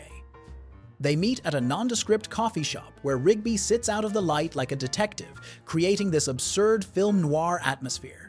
When Margaret asks if this means Rigby's helping her lie to his best friend, Rigby gets angry for a second, then immediately calms down when Margaret confirms it's to keep Mordecai happy. Rigby's response? Awesome. He pulls out a full script he's just whipped up, detailing how Margaret and Dell supposedly met. It's elaborate, involving Margaret studying abroad in a jungle, getting attacked by a lion, escaping in a hot air balloon, crashing into Dell's hot air balloon after he's attacked by bald eagles, their bodies colliding and rocketing to the ground in flames. Doctors saying they only survived because they held each other so close. Dell loves it, saying it has everything: action, intrigue, hot air balloons. Margaret thinks it's too complicated, and they should just say they met at work. Rigby insists Margaret needs to commit to the lie, or they'll see right through it. He's treating this like a film production, taking it completely seriously. This shows Rigby's creative side and his genuine desire to help, even if the help involves constructing an elaborate fictional relationship origin story. He wants his friends to be happy, even if happiness requires some creative storytelling. The double date goes about as well as you'd expect. Dell gets too into his acting, develops an Australian accent, starts talking about moving to Connecticut and their charming bungalow, calls their hot air balloons a blimp, which contradicts the story, and generally ruins everything by being too committed to the bit. When the kiss cam lands on Margaret and Dell, Margaret can't go through with it. She yells that Dell's not her boyfriend, and CJ demands to know if Margaret still has feelings for Mordecai. Margaret admits she does. This confession's important for understanding what Rigby's been watching unfold for years. Mordecai spent seasons pining after Margaret, finally seeming to move on with CJ. But Margaret's return immediately destabilizes everything. The fact that Margaret admits ongoing feelings validates every concern CJ's had about Mordecai's emotional availability. Rigby's been front row for all of it. The original rejection, the years of hesitation, the breakup, the new relationship, the return. What makes Rigby different is that he learned from watching Mordecai fail repeatedly. When Rigby likes Eileen, he doesn't create elaborate scenarios or wait for perfect moments or agonize about timing. He just shows up, brings thoughtful gifts, kisses her when there's mistletoe, and treats her like someone he wants to be around. It's not complicated. He's not playing games or maintaining plausible deniability. He's just honest about enjoying her company. The Christmas party in Merry Christmas Mordecai becomes a showcase for different relationship dynamics. Muscleman and Starla are engaged and making out under Santa hats. High Five Ghost and Celia are kissing in doorways. Mordecai and CJ seem happy until Margaret arrives and Mordecai panics. But Rigby and Eileen? They're just having fun at a party, dancing under the disco ball he gave her, eating gingerbread men, enjoying each other's presence, without drama. When Mordecai's life implodes at the end of the episode kissing Margaret under mistletoe, CJ seeing it and driving away heartbroken. Rigby's right there, asking if he's okay. He's been Mordecai's best friend through all of this, watching him make the same mistakes over and over. The episode ends with Mordecai discovering Margaret's moving into Eileen's spare room permanently to finish her degree while working at the news station. She's not leaving. This permanently entangles Margaret and their friend group again, making future disasters inevitable. Throughout these episodes, Rigby demonstrates something Mordecai lacks the ability to be present. When Rigby's with Eileen, he's actually with her, not mentally cataloging escape routes or worrying about other people's reactions. When he gives her a gift, it's because he thought she'd like it, not because he's trying to prove something or make up for past failures. When he kisses her, it's because there's mistletoe, and that's what you do, not because he's calculated the optimal moment for maximum romantic impact. This emotional straightforwardness makes Rigby's growth more impressive than Mordecai's. Mordecai's had the same problems for 6 seasons. He likes someone, doesn't act on it, waits too long, things get complicated, everything explodes. Rigby used to be the immature one who couldn't hold a job or take anything seriously. But somewhere along the way, he figured out that relationships don't require complex strategies. You just have to actually like the person and be willing to show it. The contrast extends to how they handle conflict. When Mordecai feels taken for granted in Lift with Your Back, Rigby doesn't wait around hoping Mordecai notices his contributions. He quits, gets another job, works himself nearly to death to prove a point, and forces Mordecai to acknowledge he's been using Rigby without reciprocating. When Eileen supports him through the ordeal, Rigby doesn't question her motives or worry she has ulterior reasons for caring. He just accepts that she's there for him. Similarly, when Rigby realizes Joanne's been mistreating Eileen, he doesn't hesitate to confront the situation. He helps install the new TV, deals with the terrible roommate, and ultimately, Joanne gets expelled from her inheritance for letting the family's priceless television break. Rigby takes action to improve Eileen's life without needing her to ask or expecting credit for it. He just does it because she's important to him. This proactive care stands in stark contrast to Mordecai's reactive panic. Mordecai only addresses relationship problems when they've already become disasters. He kisses Margaret when he's dating CJ, then tries to explain afterwards. He brings CJ around his ex-girlfriend without preparing either of them, then acts shocked when it's awkward. He spends an entire party hiding from Margaret instead of just talking to her like an adult. Every move's defensive, trying to prevent bad outcomes rather than creating good ones. Rigby's learned to create good outcomes. The mistletoe disco ball isn't damage control, it's just a nice thing. Helping install Eileen's TV isn't apologizing for past mistakes, it's being thoughtful. Kissing her at the Christmas party isn't some calculated romantic gesture, it's just what felt right in the moment. These small, consistent actions build something stable. The episode, A Bunch of Full-Grown Geese, doesn't focus on Rigby and Eileen's relationship, but it demonstrates Rigby's general growth. When territorial geese take over the park lake, Rigby and Mordecai work together to solve the problem, eventually teaming up with the baby ducks to pilot a giant mech suit and destroy the geese in spectacular fashion. Rigby's leadership and quick thinking help save the day. He's become competent and reliable when it matters, even if he still goofs off most of the time. This competence translates to relationships. Rigby knows how to show up for people now. He knows thoughtful gestures matter. He knows you can't just coast on potential or good intentions.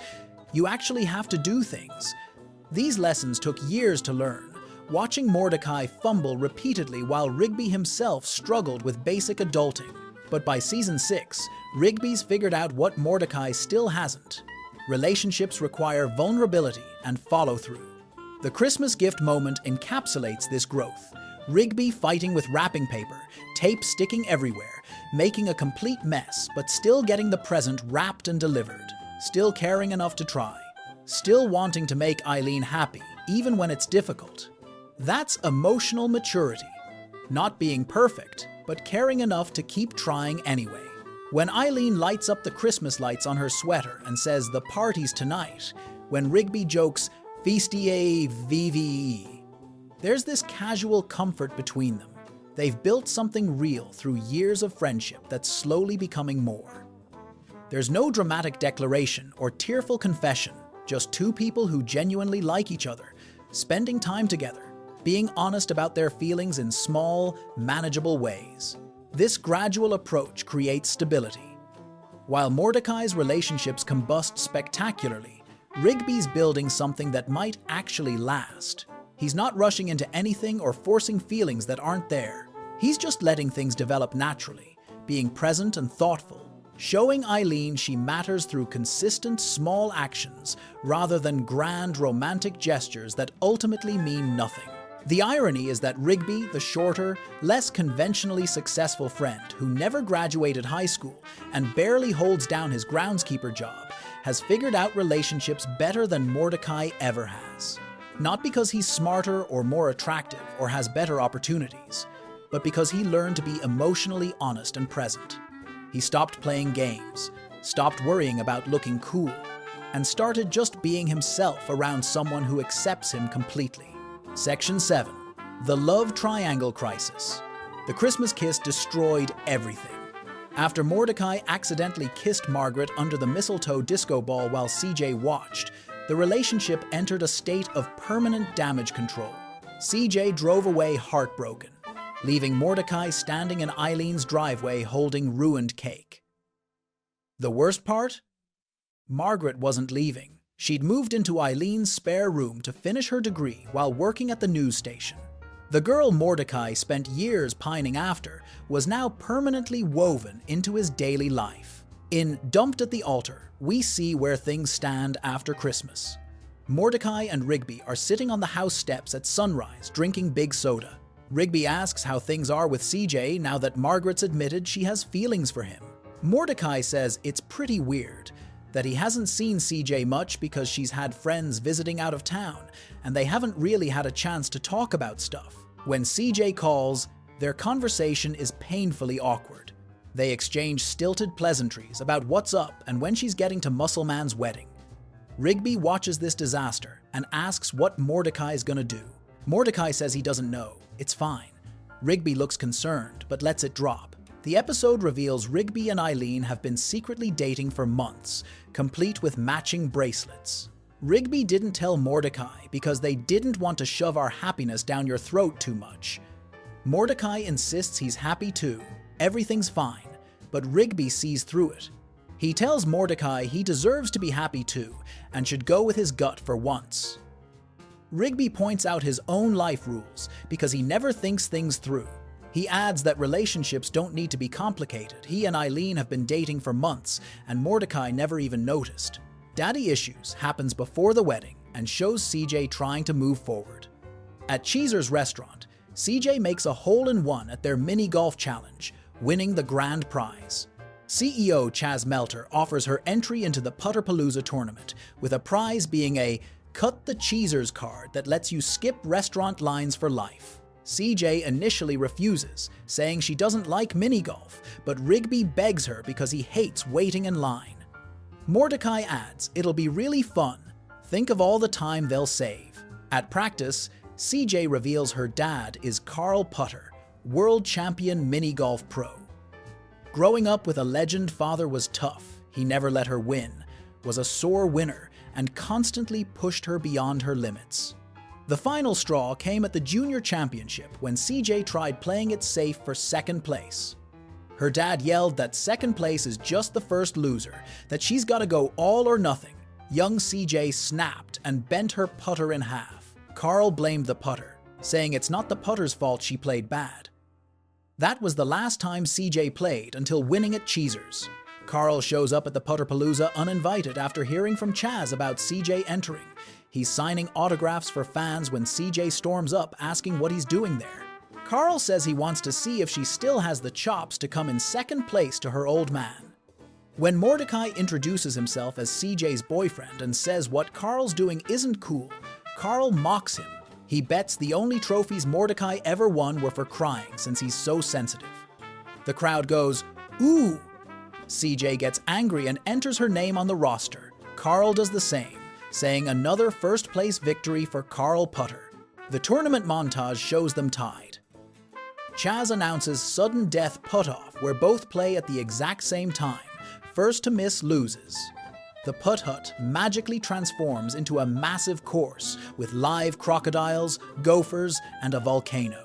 They keep getting hole-in-ones across increasingly ridiculous obstacles through rivers, up hills, across gaps, through diamond fields, over crocodile lakes, into caves. At the final hole in the volcano cave, gophers burst through walls. Carl quickly takes his shot but misses. If CJ makes this shot, she wins. Carl runs away, telling CJ to come with him, but CJ refuses. She's gonna make the shot and go all or nothing, just like he taught her. Gophers attack her. Mordecai runs into the cave, yelling her name, kicking gophers away. CJ tells him to clear the path so she can make the shot. Mordecai grabs a gopher and spins it around, knocking them all out. A giant humanoid gopher appears and roars. Carl pulls out a massive golf club labeled Eat My Driver and whacks a ball into the gopher's crotch, causing its head to explode. He tells CJ to sink the putt. She does, winning the tournament. Carl apologizes for being hard on her, saying he was trying to prepare her for the world, the only way he knew how, by crushing her at mini-golf. CJ hugs him and says it's okay because she whooped his putt. Doing a victory dance, Carl sheds a tear, saying he's been waiting a long time for that trash talk. CJ thanks Mordecai for having her back, saying no one's ever done that before. It's a genuinely sweet moment, showing their relationship could work if Mordecai was emotionally available, but he's not. Margaret's presence creates constant tension. Every interaction requires careful navigation to avoid making anyone uncomfortable. Mordecai's constantly calculating what's safe to say, how to act normal, whether laughing at Margaret's jokes will upset CJ. The mental exhaustion of managing everyone's feelings while ignoring his own builds toward inevitable collapse.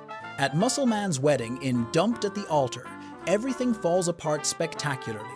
CJ arrives on her bike looking lovely in a mauve dress. Mordecai greets her nervously, complimenting her appearance. They lock arms heading inside. CJ starts to say she's been doing a lot of thinking, but Benson interrupts via radio, saying things are really bad and they need backup immediately. Muscleman's having a meltdown because he can't find a letter his deceased father supposedly left for his wedding day. Without it, Muscleman refuses to get married. Mordecai and Rigby search Muscleman's disaster of a trailer. While rummaging through trash, Rigby asks if Mordecai's okay because he seems on edge.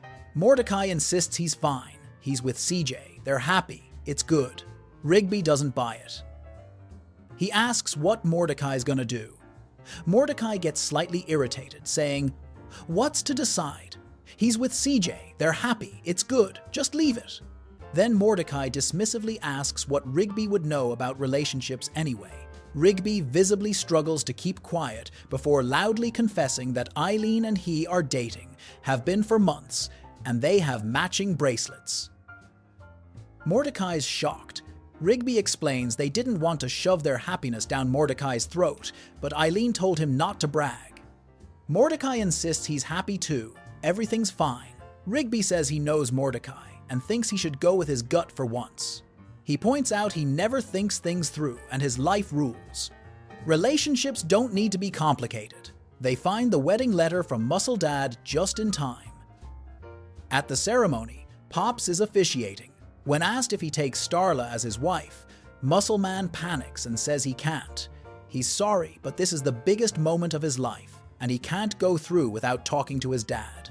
Mordecai and Rigby arrive with the letter. Muscleman's too emotional to read it himself, so Mordecai reads it aloud at the microphone. The letter talks about finding a co-pilot to navigate life's highway, about knowing you've hitched the right trailer to the right rig. It mentions the old Sorenstein rule. Trust your gut. Mordecai softly gasps reading this. The camera pans to Margaret, then to CJ seated in the same row. The letter continues about how the gut fills with butterflies when you make her smile, how Sorensteins have big guts for a reason, and it's not fat, it's wisdom. Muscleman thanks his dad and tells Pops to continue, but Mordecai interrupts. He says Muscle Dad is right. Finding the right person is hard. For a while he's been telling himself there's no such thing as soulmates, but now he's not sure. He gestures to Muscleman and Starla, saying they were designed for each other. He asks where his soulmate is. Are they in this room? It could be anyone. He points at random attendees, saying, maybe it's you. Maybe it's that really old lady. He doesn't know. Benson whispers angrily, asking why Mordecai's talking. Mordecai stammers that his point is he doesn't know if there's one perfect person for him, but he knows for a long time he's been ignoring his gut. Because he didn't want to hurt anyone, but instead of saving their feelings, it's made everyone around him miserable. The camera cuts to CJ, whose look of shock turns into a glare. Mordecai says for the first time he's taking Rigby's advice. He walks over to CJ, saying he needs to tell her something. CJ stands up and tells him to stop. She already knows what he's gonna say, so save it. Mordecai's speechless. CJ says he doesn't know who his soulmate is, then asks with tears in her eyes about him not even pointing in her direction. She hands him the charm bracelet from their first real date and runs out crying. Mordecai calls after her. Muscle Man angrily asks if Mordecai's finished hijacking his wedding so they can actually get married. Starla adds that the sooner they finish, the sooner they can start up the Friars. Mordecai apologizes and runs off. The wedding reception continues. There's a montage of deep-fried meats, people dancing, Muscle Man and Starla celebrating, Benson catching Muscle Man's jacket like a bouquet. Eventually, a turducken gets deep-fried so hard it blasts through the ceiling and smashes Benson's car. Outside, Rigby's holding 2 sodas when he sees Mordecai and CJ talking in the distance. They hug. CJ looks at Mordecai one last time, then rides away on her bike. Mordecai waves goodbye, looking disappointed. Rigby asks how it went. Mordecai says CJ and him are gonna take a break for a while. Rigby says he's sorry and hands Mordecai a soda. They sit on the grass. Rigby asks if when he said, "Go with your gut," did Mordecai here completely lose your mind and try to dump your girlfriend at a wedding? Because that seemed to be the option Mordecai went with. Mordecai admits he's no good at this stuff. Rigby agrees. He's the worst. Mordecai says maybe he's just not cut out for romance junk. Rigby says definitely not. Mordecai gets annoyed, saying okay, he gets it. Rigby has a girlfriend and he doesn't. Quit rubbing it in. Rigby places a comforting hand on Mordecai's back, saying it'll be all right, let's get him some fried foods. They head back inside. Benson stands beside his wrecked car in total shock before slamming his head down on the hood in despair. The wedding disaster marks the definitive end of Mordecai and CJ's relationship, not because they didn't care about each other. The mini-golf episode proves they had real connection and compatibility. CJ was confident, funny, shared Mordecai's interests, and didn't play games. She was direct about her feelings and trusted Mordecai despite his history with Margaret. But that trust got betrayed repeatedly. The Christmas kiss was the first major breach. Finding out Margaret lived with Eileen permanently was the second. Every time Margaret appeared, Mordecai's attention shifted. Every interaction became loaded with unspoken tension. CJ tried giving him space to work through it, tried being understanding, tried trusting that he meant it when he said Margaret was in the past. But Mordecai never fully committed because part of him was always waiting to see if Margaret would choose him. The wedding speech crystallizes Mordecai's fundamental problem. He spent years building narratives about soulmates and perfect timing and cosmic connection with Margaret. When he finally gets a real relationship with someone who actually likes him back, he can't let go of the fantasy. Standing at that microphone, reading about trusting your gut, looking at Margaret in the audience, Mordecai chooses to blow up his relationship rather than accept that maybe his gut's been wrong this whole time. The tragedy is that Mordecai thinks he's being honest by admitting he doesn't know who his soulmate is. He thinks this moment of vulnerability will somehow fix things. Instead, he's telling his girlfriend in front of everyone that he's not sure she's the one. CJ's been dealing with his Margaret baggage for months, watching him get weird every time his ex appears, trying to be patient and understanding. And his response is a public declaration of uncertainty about their entire relationship. CJ hands him back the charm bracelet, the symbol of when they became official. That bracelet represented a promise that he was choosing her, that they were building something together. Returning it is her saying she can't keep waiting for Mordecai to decide she's enough. She deserves someone who knows they want to be with her, not someone agonizing over whether she's his mythical soulmate.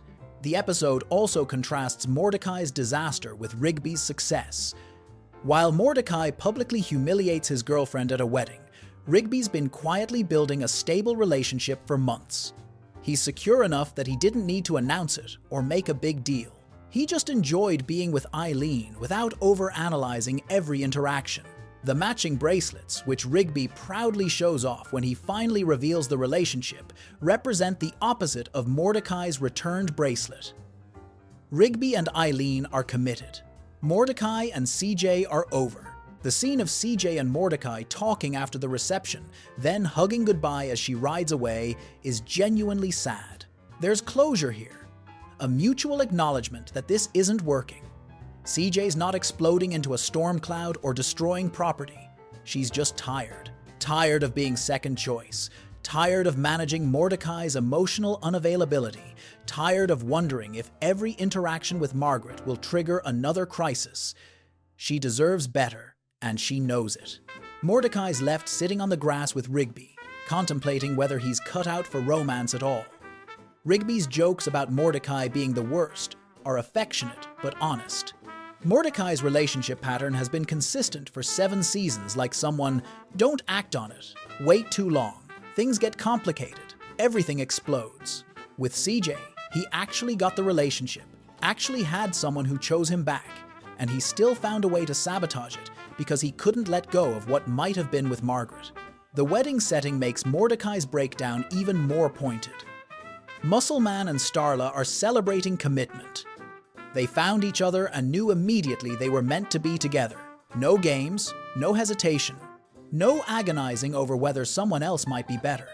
They're loud, gross, perfectly matched chaos who just work. Meanwhile, Mordecai's standing at the altar reading about trusting your gut and uses that as permission to destroy his relationship rather than commit to it. What makes this worse is that Mordecai had good advice available. His mom told him honesty solves problems. Rigby told him relationships don't need to be complicated. CJ demonstrated repeatedly that she wanted to be with him and work through difficulties. But Mordecai can't get out of his own head long enough to appreciate what he has. He's so focused on the idea of a perfect soulmate connection that he ruins the real connection right in front of him. The relationship's end is about Mordecai's fundamental inability to be emotionally present. When CJ needed him to definitively choose her, he gave her uncertainty. When she needed reassurance, he gave her public doubt. When she needed commitment, he gave her philosophical musing about whether soulmates exist. CJ spent months trying to build something real, while Mordecai spent months comparing her to a fantasy. The charm bracelet return is the episode's most devastating image. That small object represents everything they built, the autocorrect confession, the first official date, months of actually being together. CJ wearing it meant she chose him. Her giving it back means she's done choosing someone who won't choose her. The bracelet sits in Mordecai's hand as he watches her ride away, a tangible reminder of what he just lost through his own inability to commit. Rigby's concern throughout the episode shows how obvious Mordecai's spiral has been. Even Rigby, who historically gives terrible advice and makes impulsive decisions, recognizes Mordecai's heading toward disaster. The fact that Rigby's life is actually working steady relationship, personal growth, emotional maturity, while Mordecai's falling apart speaks to how far each has come and how stuck Mordecai remains. The episode ends with Mordecai and Rigby heading back inside for fried food, Benson slamming his head on his destroyed car, and the aftermath of another Mordecai relationship, failure settling over everything. Muscle Man got married. Rigby has Eileen.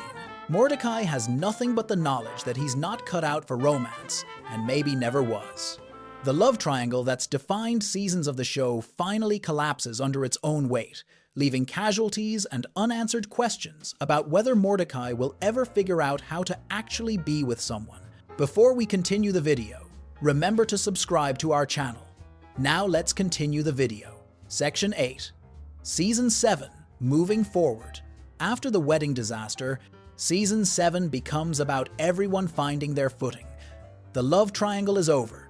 The relationships have combusted. What's left is the slow work of rebuilding and figuring out who you are when you're not defined by who you're chasing. In local news legends, Margaret's moved on from the park drama entirely. She's working at Channel 6 as essentially a coffee intern, fetching lattes for reporters and running errands. When the station announces they're looking for a fresh, edgy weekly news segment, Margaret decides to go for it. Frank Smith, the helicopter pilot who nearly died during the helicopter party disaster, encourages her. He tells her she should never stop pursuing her dreams, which is solid advice coming from a guy who flies helicopters without a pilot's license or contact lenses. Margaret pitches a segment called Margaret Always Catches the Bad. The name is terrible. Even Jackie Carmichael, the traffic reporter, points out how bad it is, but Margaret's committed to becoming an investigative journalist who helps people. She wants to expose the garbage of the city through costumes and hidden cameras. An anonymous tipster starts feeding. Margaret leads through the station's tip line. First tip: Cheezer's restaurant is putting meat in their vegetarian sandwiches. Margaret goes undercover as an old woman, confronts an employee with the evidence, and gets completely embarrassed when they show her an old poster proving Cheezer's never claimed to be meatless. She's humiliated in front of everyone. The anonymous tips keep coming. Skips is supposedly running illegal gambling with tax money at the park. Margaret shows up with hidden cameras, accuses Benson and Skips of being gamblers, only to discover they're literally just talking about buying a new lawnmower and getting the best deal. The betting photo was from Community Casino Night, which they stopped doing. Margaret's getting played. Every tip is either old information or completely misinterpreted. The anonymous informant finally reveals themselves. Jackie Carmichael, the traffic reporter who's been sabotaging Margaret to prevent her from getting the weekly segment. Jackie's won a traffic reporting prize before and refuses to lose to Frank's Little Angel.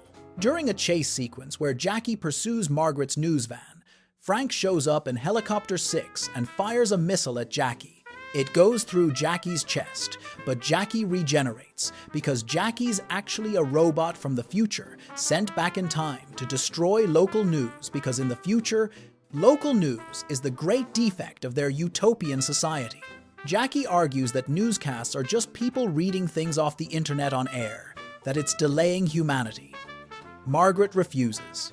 She uploaded the footage of Jackie admitting to being a saboteur and a time-traveling robot assassin. The news van crashes and explodes. Jackie's destroyed. Margaret gets her weekly segment. The episode matters because it shows Margaret building a life completely separate from Mordecai. She's not pining.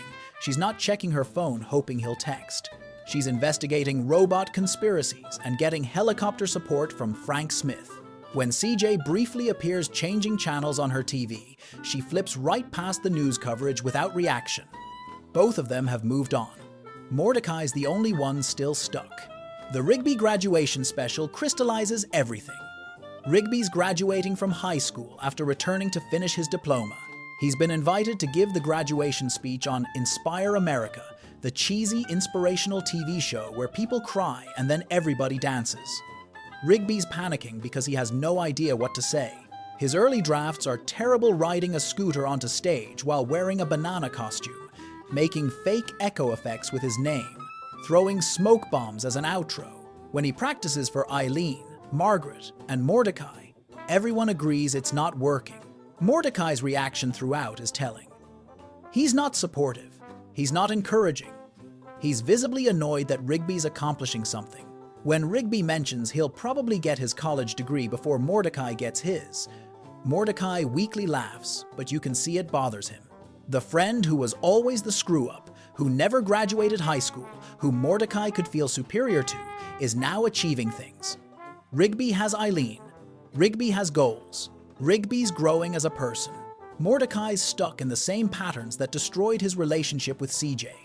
The park crew organizes a surprise graduation party for Rigby. They're gathering his favorite things: hummus, mini toasts, his favorite seasonal coffee soda called Caffini. Mordecai's assigned to get the Caffini from the outlet store, which requires driving hours into the desert. He complains immediately. Why does Rigby need all this? Graduating high school is the least a person can accomplish. Muscle Man calls him out. Rigby's his best friend, and this is a big deal. Mordecai grudgingly agrees to go. The drive reveals Mordecai's bitterness. He passes billboard after billboard that feel targeted at his failures. Going nowhere? Life in a rut? Feel like a loser?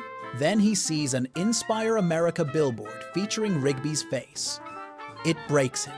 A tumbleweed pops his tire. He walks the last 2 miles to the Caffini outlet only to find it closed until 5 a.m. He sleeps outside on newspapers like a complete disaster. When he finally gets the Caffini, he's so angry he throws the entire six-pack out the window while driving away. Meanwhile, Rigby's having a full breakdown. He's writing speeches all day and they're all terrible. He calls Mordecai, desperately asking for help. Mordecai, driving through the desert, tells him coldly that he's too busy. Rigby points out Mordecai's been gone for days.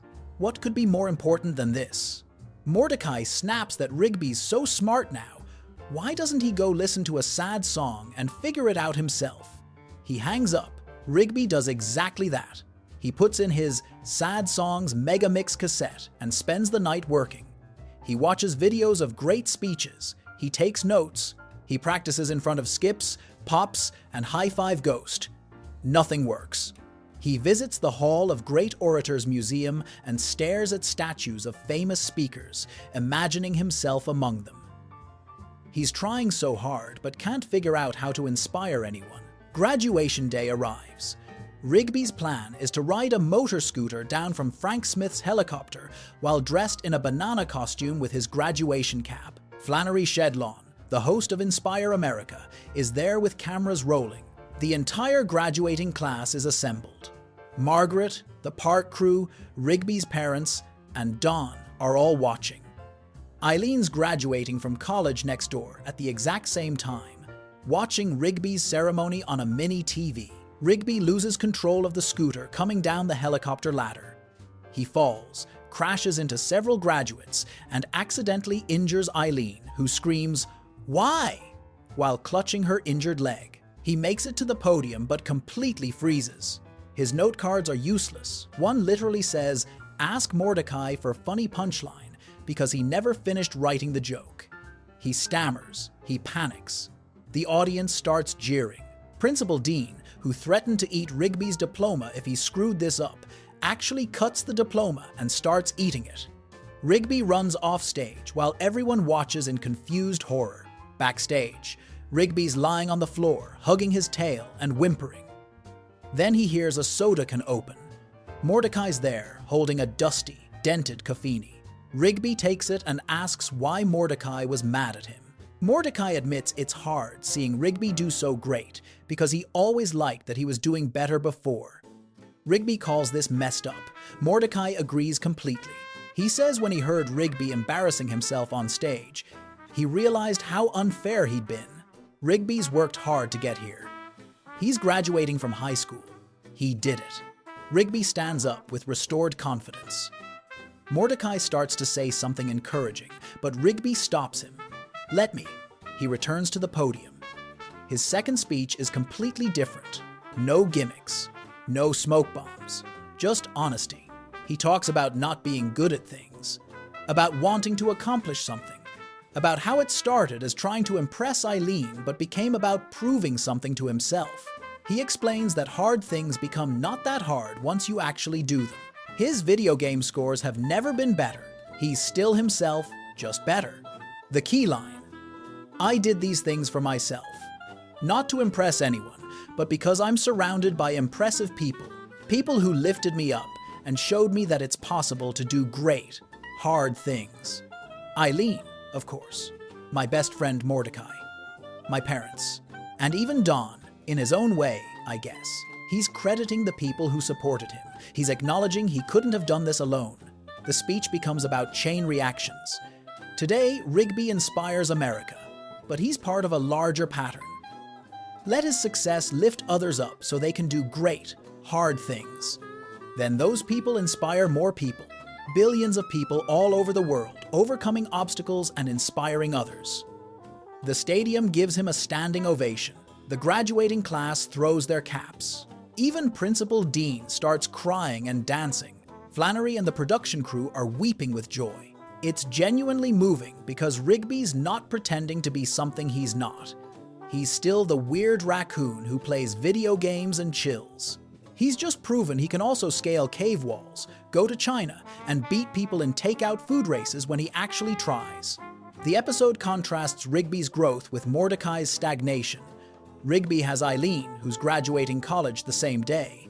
They've built something real through consistent support and honesty. Mordecai spent the whole episode bitter and jealous until he finally showed up with a dusty soda and an apology. The graduation special ends with the park crew rushing back to the dome because their pagers go off with an emergency message they've never received before. They arrive to find nobody there. Then the portable fax machine prints one final order: To end the experiment, push the button. The button's glass case opens automatically. The crew places their hands on it together and pushes. Everything starts shaking, and the dome begins launching into the air on massive rockets that were hidden underground this entire time. Everyone outside watches in horror as the park dome lifts off like a spaceship and blasts into space with the crew screaming inside. Benson had a date with Pam. Eileen shows up with a banana souffle for Rigby's party. The dome disappears into the sky. The experiment is over. The park's in space now. The season ends with everyone moving forward except Mordecai, who's still processing his failures while literally being launched into space. CJ's thriving at her own life. Margaret's got her news career. Rigby and Eileen have each other and college degrees. Muscleman's married to Starla. Even Benson was about to go on a date. Mordecai's the only one still stuck, figuring out who he is when he's not chasing someone or being better than Rigby. The show's telling him what we've known for seasons. Time to work on yourself, dude. Section 9. Benson finds love. Benson spent the entire series as the perpetually stressed park manager screaming at Mordecai and Rigby for not working. His relationships have been disasters, dating a reporter who turned out to be a demon, getting his heart broken multiple times. Spending years alone, managing a park full of slackers who constantly destroy property and summon interdimensional beings. He's the guy who stress eats 50-piece wing buckets alone at Wing Kingdom. The guy whose most prominent character trait is yelling so hard his gumballs turn red. Finding love seemed about as likely as Rigby graduating high school. Enter Pam. She's a scientist working on the dome experiment that's been enclosing the park. She's smart, professional, and shares Benson's love of organization and proper documentation. Most importantly, she communicates exclusively through portable fax machine, sending him work orders and updates throughout the experiment. For Benson, a man whose entire personality revolves around clipboards and proper procedures, this is basically the most romantic thing imaginable. Someone who respects paperwork, who understands the importance of documentation, who doesn't think he's crazy for caring about rules and structure. It's everything he's ever wanted. The problem is, Benson has no idea how to actually pursue this. He spent so long being the angry boss that he doesn't know how to be vulnerable or take romantic risks. When the dome experiment ends and all the scientists pack up to leave, Benson panics. He's got one shot to ask Pam out before she disappears forever. He doesn't even know if she likes him. Maybe all those faxes were purely professional. Maybe she sends work orders to everyone, and it doesn't mean anything special. But he has to try. He goes searching for her at the mall. Every woman in a lab coat looks like her from behind. He keeps calling out her name, only to find it's someone completely different. At one point, he thinks he's found her, but it's actually a grotesque-looking woman with a robotic eye who hisses at him. Then he realizes there's a lab coat enthusiast convention happening LabCon, and the mall is filled with hundreds of women wearing identical coats. It's like the universe is specifically mocking his attempt at romance. He's frantically running around yelling, "Pam, Pam," while surrounded by people who look exactly like her but aren't. After hours of searching, he gives up. He sits alone at Wing Kingdom, drowning his sorrows in their big 50 wing buckets. The episode shows him finishing 3 full buckets, mouth covered in sauce, looking absolutely miserable. The waiter brings him another bucket without even asking. This is rock bottom Benson, the guy who finally met someone compatible and let her slip away because he was too scared to ask her out when he had the chance. He drives back to the dome that night, defeated, telling himself it's time to rebuild the wall around his heart. He literally calls it the Great Wall of Benson. Then his portable fax machine beeps. It prints a single message: "Look behind you." He turns around, and Pam's standing there. She found him. She tracked him down because she wanted to see him. Benson's so relieved, he immediately wipes the wing sauce off his face and stammers hello. Pam pulls out a clipboard. Of course she has a clipboard. She gets him and shows him a note clipped to it. "Will you go out with me?" She's asking him out. The woman who spent months sending him fax messages about experimental procedures is now using that same professional communication style to ask him on a date. It's perfect. Benson says yes, immediately. She asks if he's free tomorrow, and he enthusiastically agrees before remembering it's Rigby's graduation party. Does she want to come to that? She'd love to. They make plans to meet up. Benson's grinning like an idiot, giving her a thumbs up. After years of failed relationships and loneliness, something's actually working out. He's got a date with someone who understands him and shares his values and doesn't think he's weird for caring about proper filing systems. The next day at Rigby's graduation, Benson won't shut up about Pam. He's telling everyone how smart she is, how funny she is, how she's into P-mail, that's what he calls portable fax mail, naturally, and how she actually likes him. Pop says they're all delighted on his behalf. Skips adds that Benson's been alone a long time, which is both supportive and brutally honest. But Benson doesn't care. He's too happy to be defensive about it. For once in his life, things are going right. Then the dome launches into space. The park crew pushes the button to end the experiment, and suddenly massive rockets hidden underground this entire time start firing. The dome lifts off with everyone screaming inside. They're being launched into space on what turns out to be a spaceship. Benson had a date. He finally worked up the courage to pursue someone. She said yes, they made plans, and now he's being shot into space with no warning and no way to contact her. Pam shows up to the park right as it's launching, holding a Wing Kingdom bag. She remembered he likes wings and brought them for the party and can only watch in horror as Benson floats away into the stratosphere. It's the most Benson thing that could possibly happen. Finally finds love, immediately gets launched into space. The man cannot catch a break. In space, Benson's noticeably different. He's less stressed, less angry, more focused on actually important things rather than yelling about minor infractions. When Pop starts having nightmares about the nightmare alien trying to get his address, Benson's the one who suggests using Dr. Sweet Dreams tapes to help him sleep peacefully. He's being supportive and helpful rather than just barking orders. When the crew needs to link their subconscious minds together to fight the nightmare alien in Pop's dreams, Benson's right there volunteering. He gets punched by the alien and knocked out of the dream first, but he tried. Old Benson would have complained about the whole thing being a waste of work time. The change becomes most obvious in Cheer Up Pops. The crew's approaching Lollyland, where Pops will have to face Anti-Pops in a battle that could erase the entire universe from existence. Pops is understandably having a breakdown, crying and teleporting away whenever anyone tries to talk to him. The crew decides to throw him a surprise party to cheer him up before the battle. Benson's actively participating in the planning, making his famous microwave wings, inviting people on Spacebook.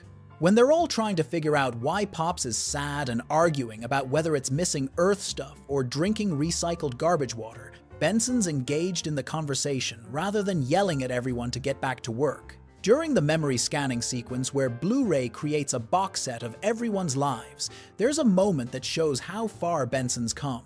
Blu-ray needs help starting the scanning process and asks Benson to find the button panel on her back. Skips immediately jokes that ever since they got to space, Benson's been killing it with the ladies. Everyone laughs. Old Benson would have gotten defensive and angry about being teased. Space Benson just blushes and focuses on finding the right button while Blu-ray flirts with him. He's comfortable enough in himself now that workplace ribbing doesn't send him into a rage spiral. The contrast is stark when they scan everyone's memories, and multiple shots show compilation reels of Benson's greatest freakouts throughout the series. Mordecai points out that most of the memories are just Benson yelling. Benson starts to argue that no, they're not, then realizes it's completely true and just growls in frustration. But he doesn't explode. He doesn't fire anyone. He just acknowledges his anger issues and moves on. That's growth. The tragedy is that Benson found someone perfect for him right before being separated by literal space. Pam represented everything he'd been looking for: structure, organization, professional communication. Someone who took things seriously, but wasn't afraid to show affection through bureaucratic means.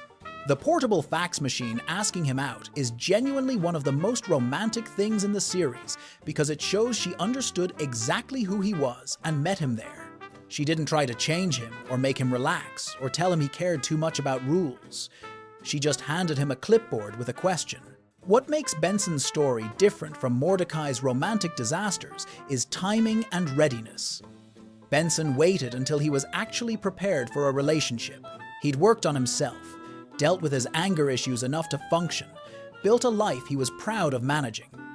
When Pam showed up, he was ready to be vulnerable despite his fears. Mordecai kept chasing relationships while still figuring out who he was, which is why they all imploded. Benson's relationship got interrupted by space travel, but the foundation was solid. He did the hard part, he was honest about his feelings and took the risk. The show's message is clear. Finding love later in life after focusing on career and personal growth isn't a failure, it's actually the healthy way to do it. Benson spent years being the responsible one, the adult in the room, the guy who kept everything running while everyone else caused chaos. That work mattered. It made him someone worth knowing. When he finally met someone who appreciated that side of him rather than just tolerating it, he was ready to actually build something real, even if space travel got in the way. Before we continue, subscribe to our channel. Section 10. Rigby and Eileen's Endgame. While everyone else in Season 8 is dealing with universe-ending threats and apocalyptic battles, Rigby and Eileen are just being a normal couple in space. They sit together at meals in the food court.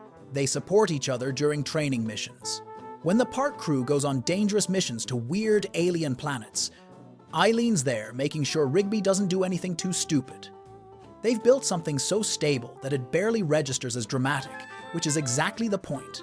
Good relationships shouldn't be constant chaos. The Lost and Found episode crystallizes the difference between Mordecai and Rigby's approaches to relationships. The crew goes to Mantis Planet to retrieve Chance Sure Shot's wallet. Mordecai accidentally offers the Mantis Princess a piece of vanilla ice cream, which in Mantis culture is an instant marriage proposal. The princess accepts. The king is thrilled. Mordecai is engaged to a giant mantis who will eat him immediately after the wedding because that's their custom. He panics and tries to explain he can't marry her because he's got a space mission and there's still an "it's complicated" thing happening back on Earth. Recap Robot points out that Mantis culture doesn't have "it's complicated," so she's confused. When Mordecai finally admits he's not going to marry the princess, she cries. The king orders his execution. The crew has to fight their way out while mantises shoot lasers at them. Toothpick, Sally makes a joke during the escape. Why don't you just marry her? What? Are you afraid of commitment? Mordecai defensively insists that's not the issue before Sally clarifies she's kidding. But the joke lands because it's partially true. Mordecai's still carrying baggage from CJ and Margaret. He mentions the "it's complicated" situation on Earth, even though he's literally in space now, and both those relationships ended over a year ago. He can't commit to anything, not even accidentally. Rigby doesn't have that problem. He and Eileen committed to each other months before they even told anyone. They were confident enough in what they built that they didn't need external validation or announcements. When Rigby finally revealed they'd been dating with matching bracelets, it wasn't a dramatic declaration. It was just stating a fact. This is the guy who spent 7 seasons avoiding emotional honesty, who pretended not to like Eileen, even when it was obvious he did, who needed Mordecai to physically push him into interactions. Now he's secure enough to be in a relationship without making it anyone else's business until it's relevant. The space missions show how well they work together. When the crew trains for combat with Chance Sure Shot and Toothpick Sally, Rigby and Eileen are learning the same skills side by side. They watch each other's backs. When Rigby makes stupid jokes about bugs with guns on Mantis Planet, Eileen's there grounding him. She's not trying to change him or make him more serious. She just balances his chaos with calm competence. He brings spontaneity and humor to her structured approach to life. They complement each other without requiring the other person to fundamentally transform. The proposal happens during the final season when the crew's preparing to face Antipops. Everything's building toward a potential universe-ending battle. They could all die. The entire timeline could be erased from existence. Rigby realizes he doesn't want to go into that fight without making things official, not because he's afraid of dying, but because Eileen deserves to know exactly how committed he is. He doesn't want there to be any doubt. Rigby plans it carefully. He gets advice from Skips about what would be meaningful. He picks a moment when they're alone together, not surrounded by everyone else or in the middle of chaos. He doesn't make a big speech about soulmates or destiny or any of the cosmic connection stuff Mordecai obsessed over. He just tells Eileen he loves her and wants to spend the rest of his life with her, however long or short that might be given their current situation. She says yes immediately. There's no hesitation, no "I need to think about it," no doubts. They both know this is what they want. The proposal represents complete character transformation for Rigby. This is the guy who faked his own death to get out of going to Margaret's college, who lied constantly about everything, who destroyed Mordecai's chances with girls out of jealousy and insecurity, who literally erased himself from existence because he was too embarrassed about not graduating high school. He was selfish, immature, and terrified of anything requiring real effort or vulnerability. The person who proposes to Eileen is someone who's done the work. He went back to high school. He graduated. He got over his jealousy of Mordecai. He learned to be emotionally honest. He proved he could commit to difficult things and see them through. The key difference between Rigby and Mordecai's romantic trajectories is that Rigby let go of ego. Mordecai spent years building narratives about himself and Margaret. Their relationship became mythology in his head, the perfect girl, the missed chances, the cosmic timing that kept pulling them together. He turned Margaret into a symbol of what his life could be, rather than seeing her as an actual person. Even with CJ, who was genuinely compatible with him, he couldn't stop comparing the relationship to his imagined perfect scenario with Margaret. His ego wouldn't let him accept that maybe he'd been wrong about what he wanted. Rigby never had that problem with Eileen. He didn't build elaborate fantasies about their relationship.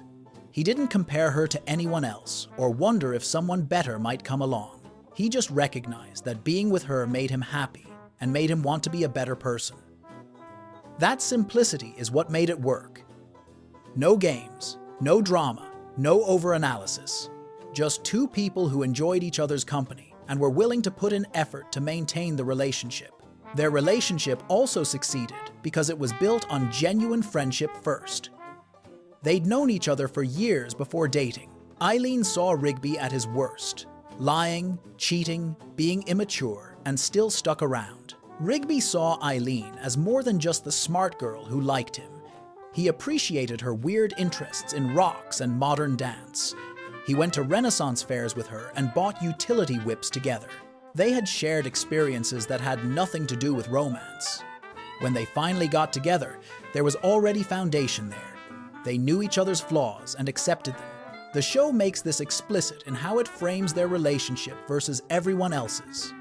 Mordecai and Margaret had years of build-up, but barely any actual friendship. They worked together but never really hung out casually. Their relationship was always loaded with romantic tension and awkwardness. Mordecai and CJ connected quickly, but that intensity meant everything felt high stakes. Every interaction mattered too much. When problems arose, they exploded immediately because there wasn't enough stability underneath. Rigby and Eileen just existed together comfortably. They could sit in silence. They could have boring conversations about nothing. That mundane compatibility is what makes relationships last. Season 8 emphasizes this through small moments. When the crew's at the food court discussing training, Rigby and Eileen are sitting next to each other, not making a big deal about it. When they go on missions, they work together efficiently without needing to prove anything. At Pop's pre-battle party, where everyone's creating memory disks, Rigby and Eileen are part of the group activity, but they're not centering themselves. They're just there, supporting everyone else, being a team. The relationship has become background radiation in the best way possible. It's so stable, it doesn't require constant attention. This stability becomes even more meaningful given the context. They're in space preparing to fight a cosmic entity that could erase existence. Everyone's dealing with the reality that they might die. Muscleman's separated from Starla. Benson's separated from Pam. Mordecai's alone, dealing with his unresolved relationship baggage. Rigby and Eileen have each other. That partnership gives them both strength going into the final battle. They're not fighting just to save the universe abstractly. They're fighting to have a future together. The proposal also represents Rigby taking responsibility for his happiness. For years, he let things happen to him. He drifted through life, playing video games and avoiding effort. When opportunities came up, he'd sabotage them or run away. The immature Rigby would never have proposed because that requires making an active choice about what you want and committing to it publicly. The mature Rigby recognizes that good things require work and risk. Eileen might have said no. The universe might end before they get to actually be married. But asking is still worth it because the alternative is living with regret. Eileen's immediate yes is equally significant. She's not playing games or making him wait or testing his commitment. She's been ready for this. She knew before he asked that this is what she wanted. Her confidence in their relationship comes from years of seeing Rigby grow and change. She watched him go back to high school when everyone said he couldn't do it. She supported him through his graduation speech, disaster, and subsequent triumph. She saw him work through jealousy of Mordecai's accomplishments and come out the other side genuinely happy for his friend. She knows who Rigby is now, not just who he used to be. The engagement happens quietly without a big announcement to the group. They tell their friends eventually, but it's not this huge, dramatic moment. It's just Rigby and Eileen sharing good news. Everyone's happy for them, but no one's surprised. Of course Rigby proposed. Of course Eileen said yes. They're the couple that actually makes sense. The relationship that worked because both people did the work required to make it work. What makes their story satisfying is that it proves the show's thesis about relationships. Compatibility matters, but effort matters more. Rigby and Eileen aren't perfect for each other in some cosmic destiny sense. They're very different people with different interests and personalities. But they're both willing to show up consistently, communicate honestly, and prioritize the relationship. That's what Mordecai never figured out. He kept waiting for the perfect person in the perfect circumstances with the perfect timing. Rigby realized, you just pick someone you like and build something together. The proposal also serves as counterpoint to Mordecai's Mantis Planet disaster. Same episode where Mordecai's running from an accidental engagement to someone he doesn't love. Rigby's back on the space tree, planning an intentional proposal to someone he does. The contrast is deliberate. Mordecai's still making relationship mistakes based on poor communication and fear of commitment. Rigby's learned from watching those mistakes and chosen a different path. He's not afraid to commit because he's sure about what he wants. Their relationship succeeds where others failed because it was never about proving anything. Mordecai dated Margaret to validate himself, to show he could get the girl everyone wanted. He dated CJ while still hung up on Margaret, using the new relationship to avoid dealing with old feelings. Muscleman and Starla work because they're both secure in themselves and genuinely enjoy each other's weirdness. Rigby and Eileen have that same security. They're together because being together makes them both happy. That's it. No ulterior motives, no unresolved baggage, no cosmic significance. Just two people who chose each other and kept choosing each other every day. The engagement represents hope going into the final battle. No matter what happens with Antipops and the fate of the universe, Rigby and Eileen have this moment. They made a commitment to build a future together. Even if that future gets erased, the choice still mattered. They still had this. In a show about slackers avoiding responsibility, their relationship is the ultimate acceptance of responsibility. Marriage is the biggest commitment you can make. Rigby's ready for it. That growth, from the guy who couldn't commit to anything to the guy proposing marriage, is one of the show's most satisfying character arcs. Section 11. The final battle and 25 years later. The final battle against Antipops wipes out nearly everyone. His erasing beam is too powerful for Pops to counter. Muscleman and High Five Ghost get erased first. Muscleman's last words before disappearing. You know who else grows really big to show their dominance, but is actually really small deep down? My mom. He and Fives high five one last time before they're gone. Then Chance Sure Shot, Toothpick Sally, and Recap Robot. The Guardians of Eternal Youth, Gary, Death, Carter and Briggs, Party Horse, the Baby Ducks and their older brother Andy, who showed up late. Skips, Eileen, and Benson all get erased from existence. Mordecai and Rigby watch their entire found family disappear while screaming in horror. Auntie Pops and Pops prepare for their final clash. Both close their fists and boost toward each other. Mordecai realizes what's about to happen. Their fists colliding will reset the universe just like the tapestries showed. He flies the ship between them, trying to stop it, but nothing works. He tells Rigby they need to eject, but the button malfunctions. The brothers' fists collide, erasing Mordecai and Rigby from existence and resetting the universe. Except the universe glitches. Mordecai and Rigby wake up back at the beginning of the series during the events of The Power, their first episode. Rigby has full memory of everything that happened. He convinces Mordecai by showing him the Blu-ray box set they buried containing everyone's memories. When Mordecai touches it, he remembers too. They realize time didn't reset properly. They use the power to travel back to the end of the universe to help Pops. They arrive just as Auntie Pops is about to kill Pops. Mordecai and Rigby appear between the brothers, announcing they're not dead after all. Auntie Pops tries to erase them, but they shield themselves with the power. The shield breaks and they fall back to what's left of Lollyland. Auntie Pops destroys the planet and knocks Pops through a black hole into the original student film that Regular Show was based on. Pops sees himself as the naive man from Lollyland sitting in a diner. Reality is unraveling. Everything turns into sticky notes and storyboards as the fabric of existence comes apart.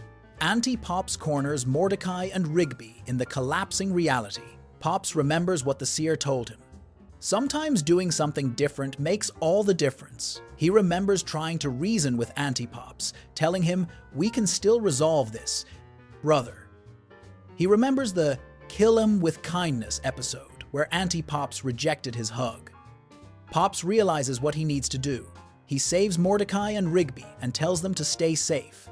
Then he flies directly at Auntie Pops, with his arms spread open. Pops hugs Auntie Pops.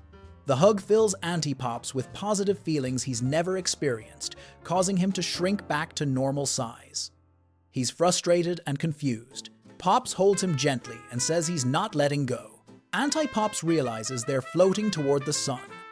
He panics, saying Pops will kill them both. Pops telepathically connects with Mordecai and Rigby one last time. "Don't worry, Mordecai and Rigby.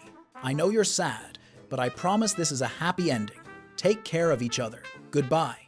As they float into the sun, Auntie Pops experiences genuine remorse for the first time.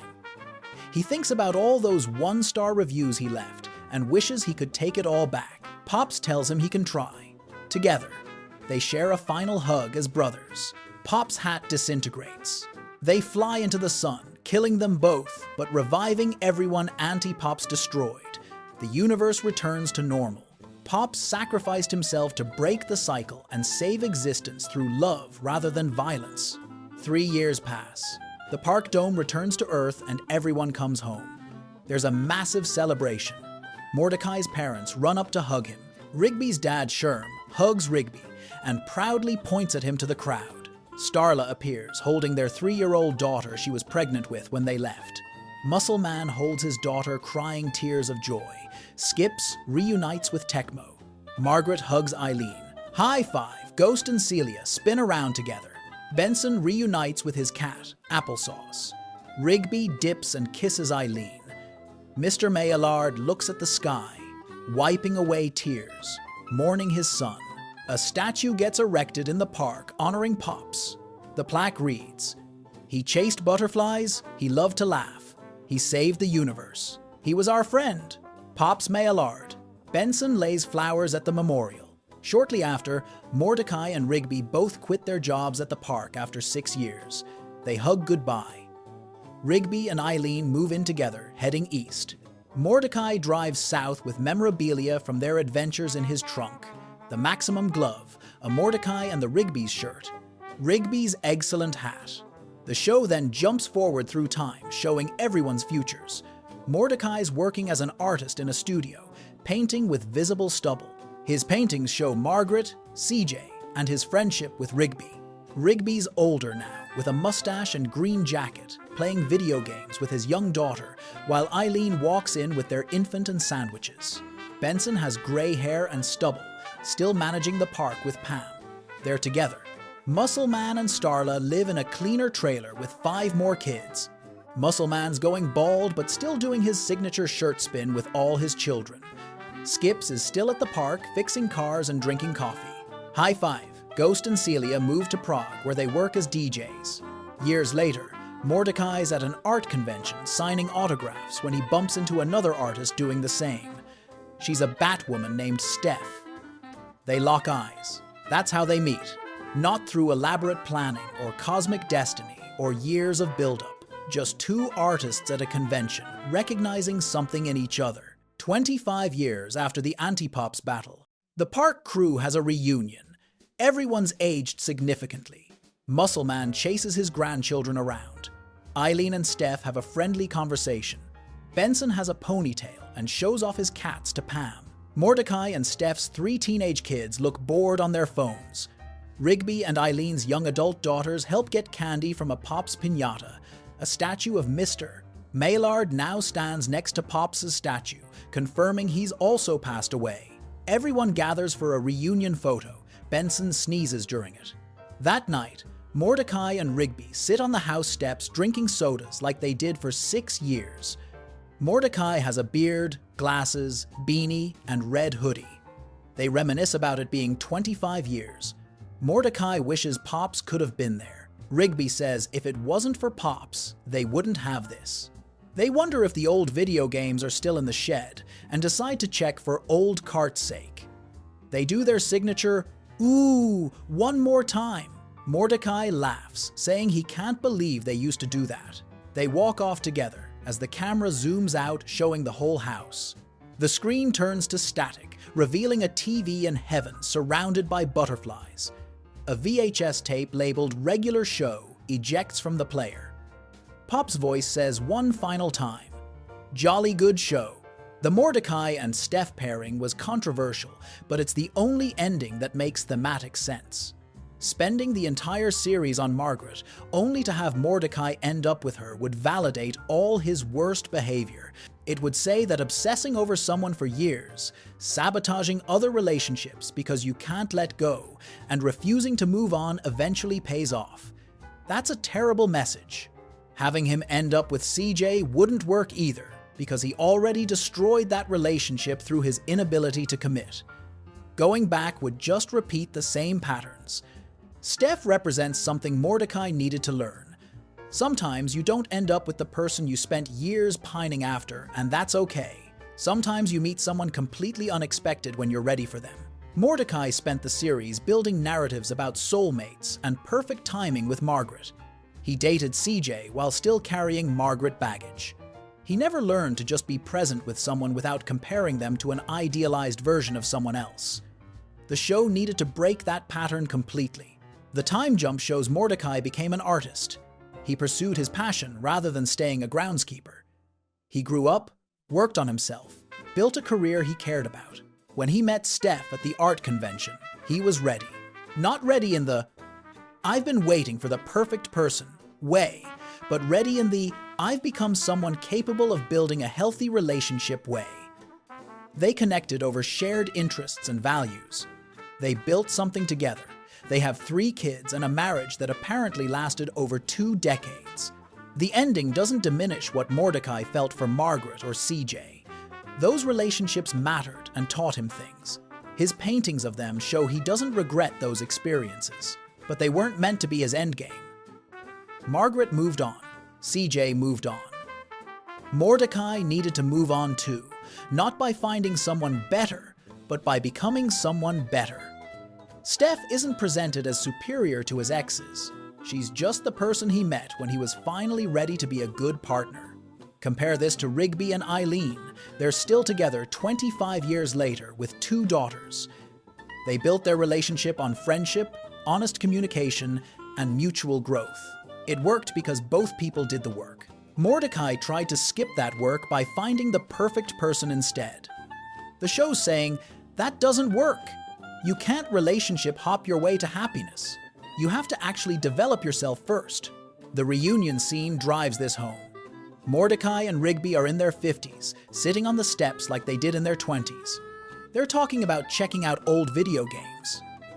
Their friendship endured everything: relationship drama, space travel, universe-ending battles, 25 years of life. That's the relationship that mattered most.